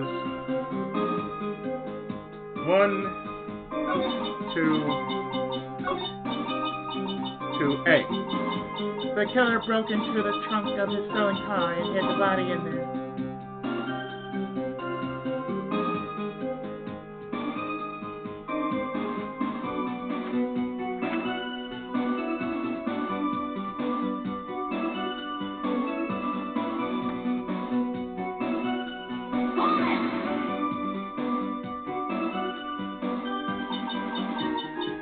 What did the man do then? Well, naturally he got in the car and was about to flee. That's when I came to my senses. I said to myself, you have to call the police. And so that's when you call the police. You sure that you saw all that with your own eyes?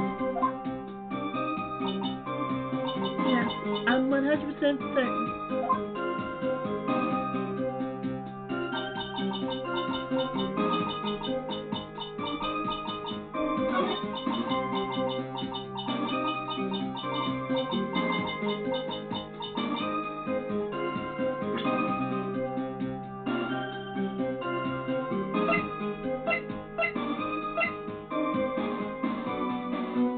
Gary?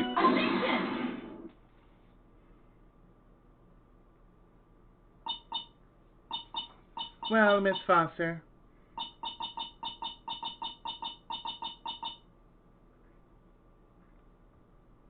it looks like you've done it this time.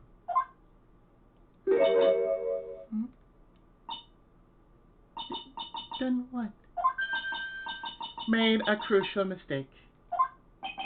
A crucial mistake? Like what, Miss Faye? The killer broke into the trunk of the stolen car and hid the body in there. You're saying you saw that, right? With your very own eyes? Yes, and?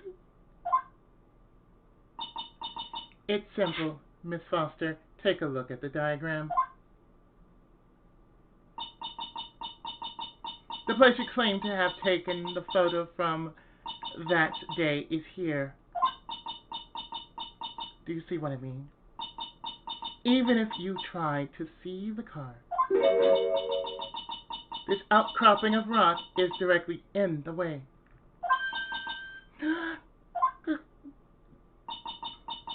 That's right, Miss Foster. From where you were standing, you could not have possibly seen the killer's car.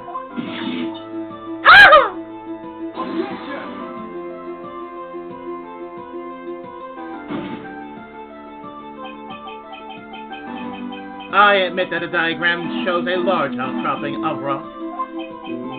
However, it isn't so tall that it would stop her from seeing the car. That's right. It's not hard at all. I was able to see his car just fine.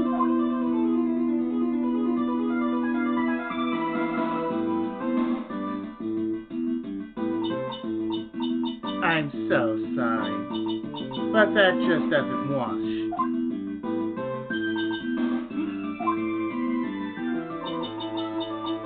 I believe it was the witness who presented this as evidence to the court, yes? This is the location that the photo was taken from.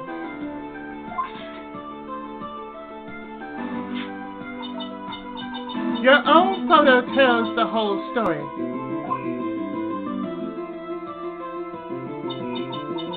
You can clearly see the left side of the bridge. But the outcropping that is being referred to is really more like a cliff. Ah! Your view should have been completely cut off by this cliff. But still you claim to have been able to see the killer's car.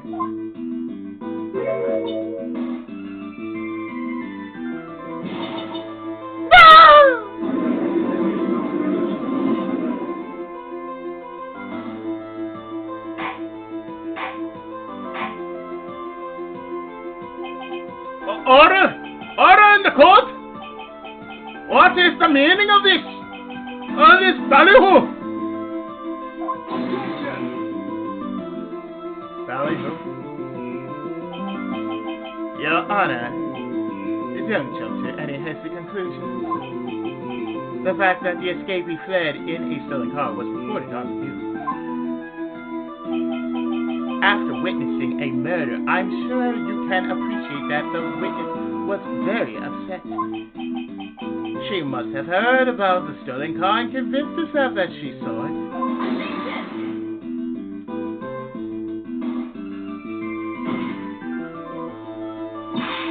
But she was repeatedly warned before starting her testimony. She was told to testify only about what she saw with her own eyes.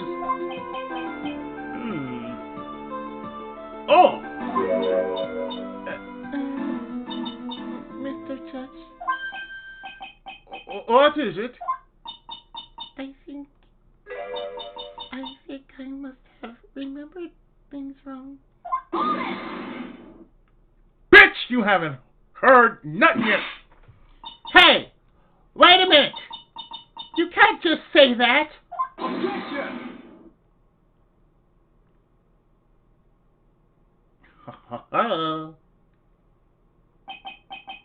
Let's say, no one on the face of the planet is perfect, except for me. Yes, indeed. Quite true. You know what they say? Papa swear, Papa... Shut up, Order! To err is human, to forgive, divine. I'm inclined to give the benefit of the doubt to our witness here. What? That's not fair!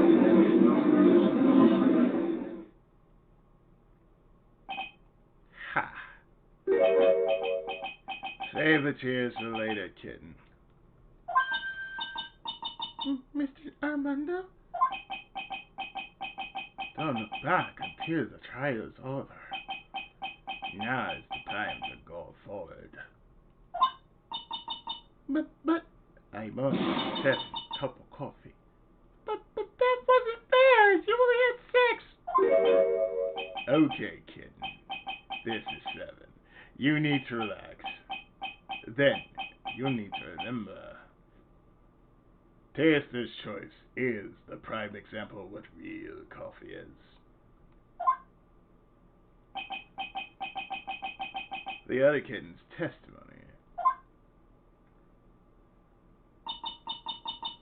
The killer broke into the trunk of the stolen car and hid the body in there. So tell me, how did she know that? How did she know that he broke into the trunk? Aha. Well, Miss Foster, until you can explain how you knew that, you're going to have a lot of very suspicious people on this side of the force.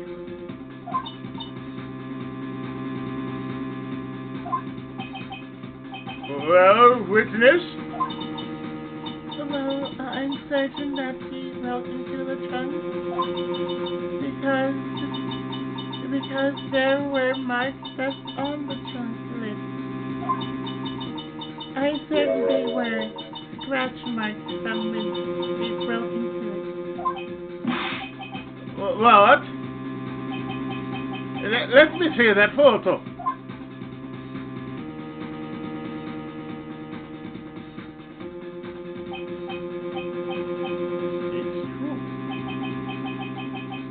There certainly look like scratch marks around the keyhole.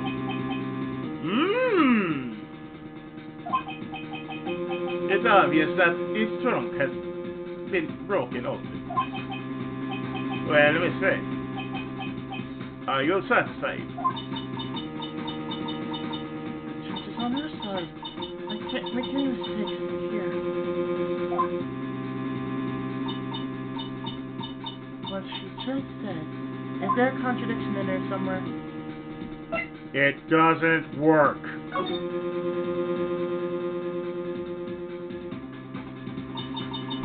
Melissa Foster, it looks like you finally betrayed yourself.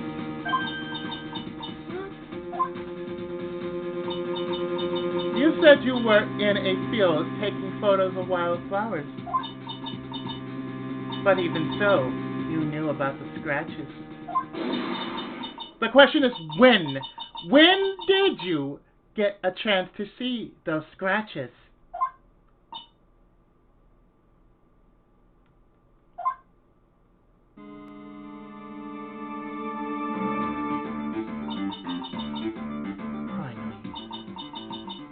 I finally got her. I'm getting pretty tired of waiting here. Then perhaps it would be faster if Miss Fay explained herself.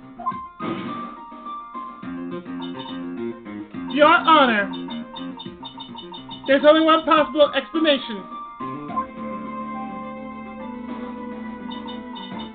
The reason the witness had seen the scratches was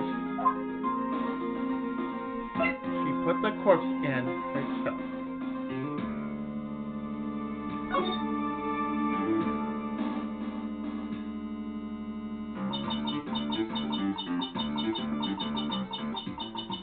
There's only one way that the witness had the chance to see those scratches. Yes? What is it? Naturally, when she opened the trunk and stuffed the corpse in herself.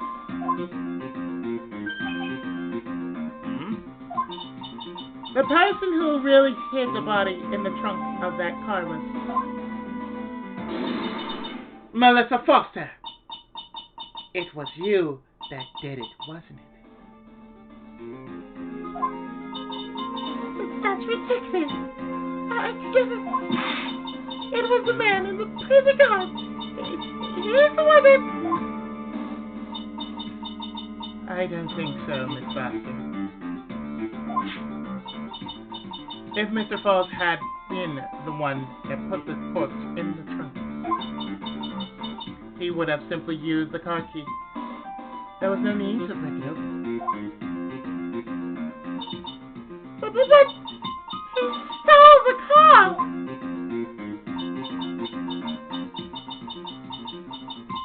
He stole it from a young couple that had been waiting at a red light, which means that the key would have still been in the ignition.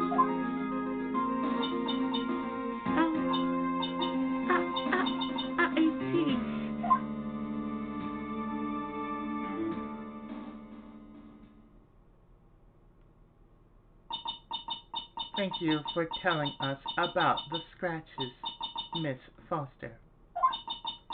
Without that, we never would have uncovered the truth. That it couldn't have been Mr. Falls that put the body in the trunk. Yeah!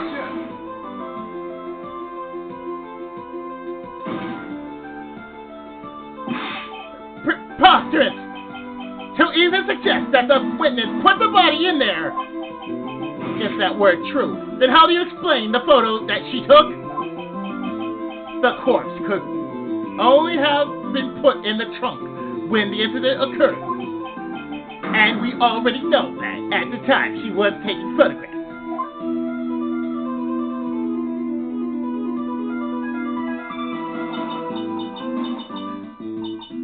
Now's your chance, man.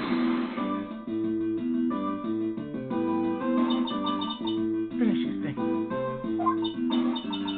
On the contrary, I'm not so certain about that anymore, Mr. Edgeworth.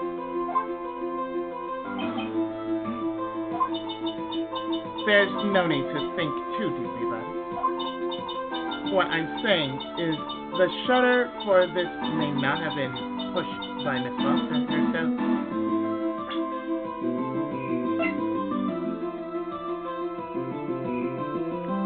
Could I?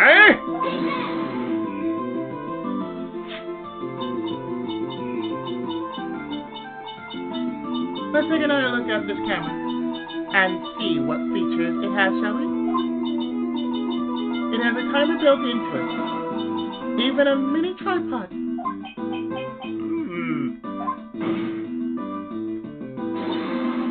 Why, it's almost as if she had brought this camera just to take this picture.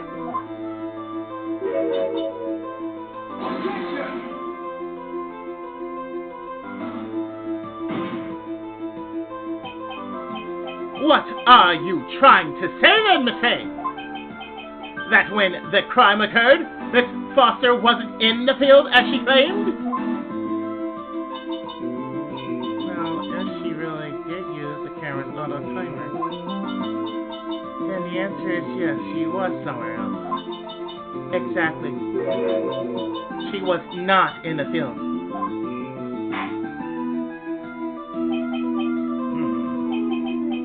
Would the defense please explain further? Listen, this is a crucial point. Where was Miss Foster when the incident occurred? In answering that question, we'll also make clear Miss Foster's true identity. Well then, please answer this question.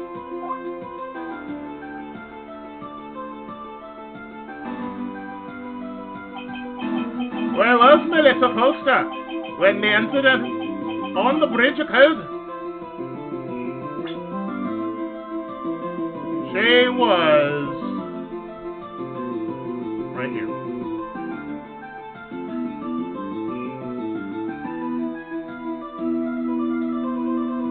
Could I?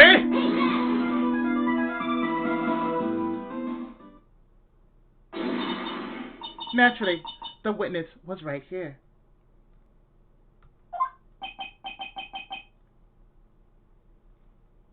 But that's why the victim, Miss Hawthorne, was standing.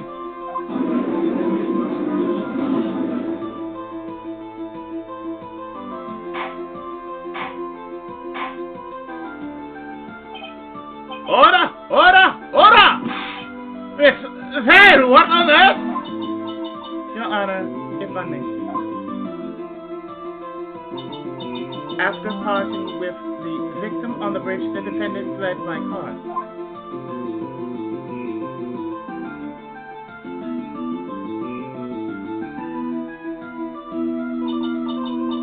But this would mean that there was no time to put the victim in the trunk. In other words, if someone put the body in the trunk, it could only have been before the defendant met the victim.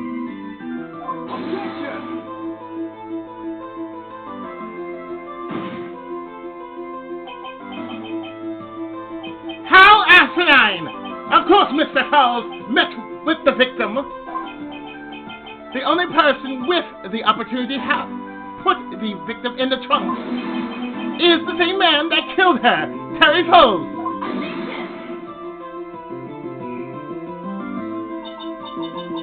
You still don't understand, do you, Mr. Edgeworth?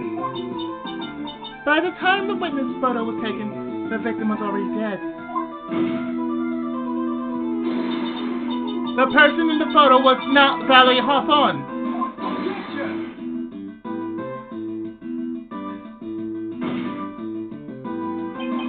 What?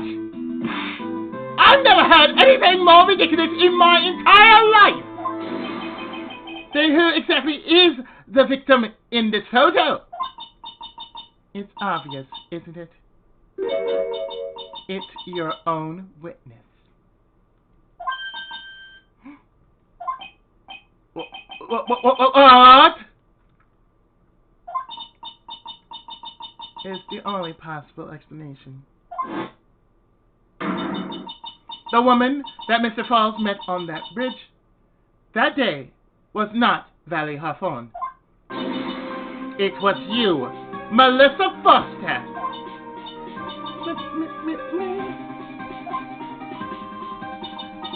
Let's remember that it was raining and foggy on the mountain that day. Mr. Falls himself believed that the woman in front of him was Valerie Hawthorne.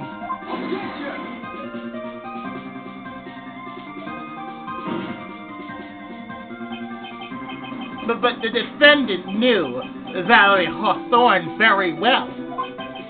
After all, she was the woman whose testimony helped get him convicted.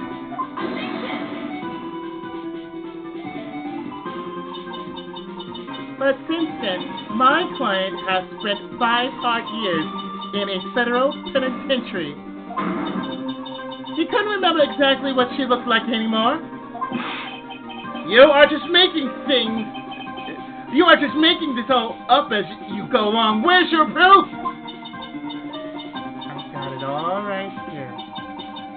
This piece of evidence will blow this case wide open.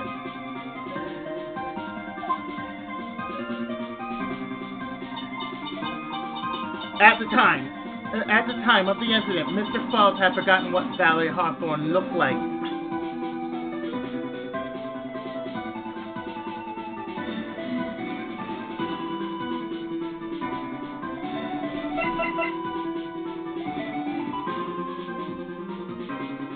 Bam.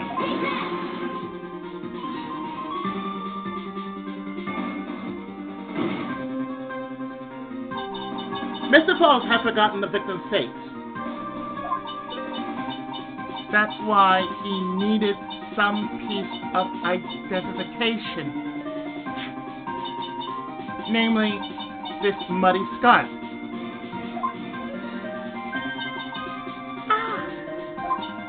It was Mr. Falls who requested that she wear this scarf to identify herself. That's already been proven by the notes the victim left. In other words, as long as you were wearing a scarf like he asked, anyone could have pretended to be Valerie Hawthorne.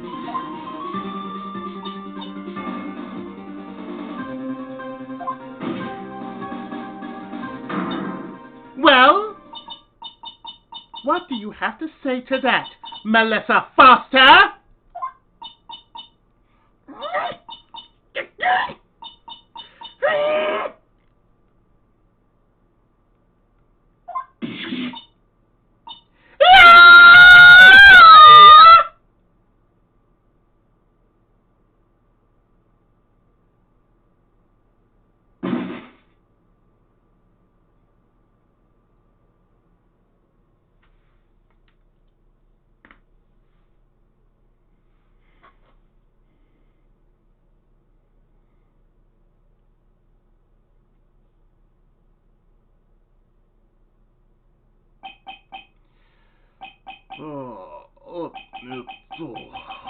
Where's Miss Foster?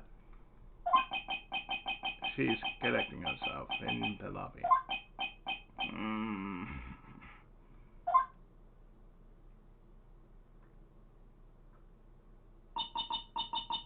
It's obvious that Melissa Foster did it. She hid the body in the trunk and disguised herself as the victim.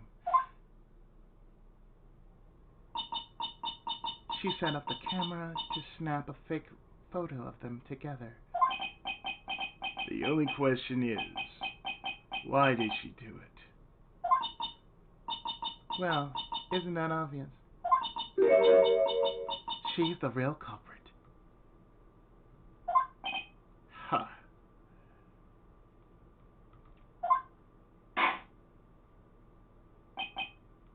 Well, we'll have to wait for Miss Foster to compose herself before we start again. Until then, this court is in recess. The defense and the prosecution are both to wait in their respective lobbies. Yes, Your Honor. Understood. Very well. This court is in recess. Larry Ho! And with that, I'm actually going to stop here.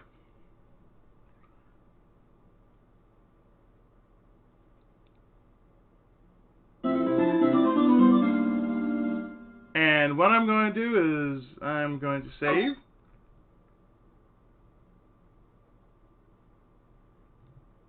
And in the next part,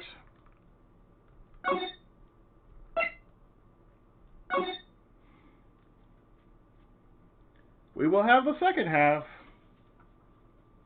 and the conclusion to this flashback, Turnabout Beginnings. So stay tuned and join me next time when we continue and conclude episode 4 of Phoenix Wright, Trials and Tribulations Revisited. Stay tuned for the next part. Thanks for watching.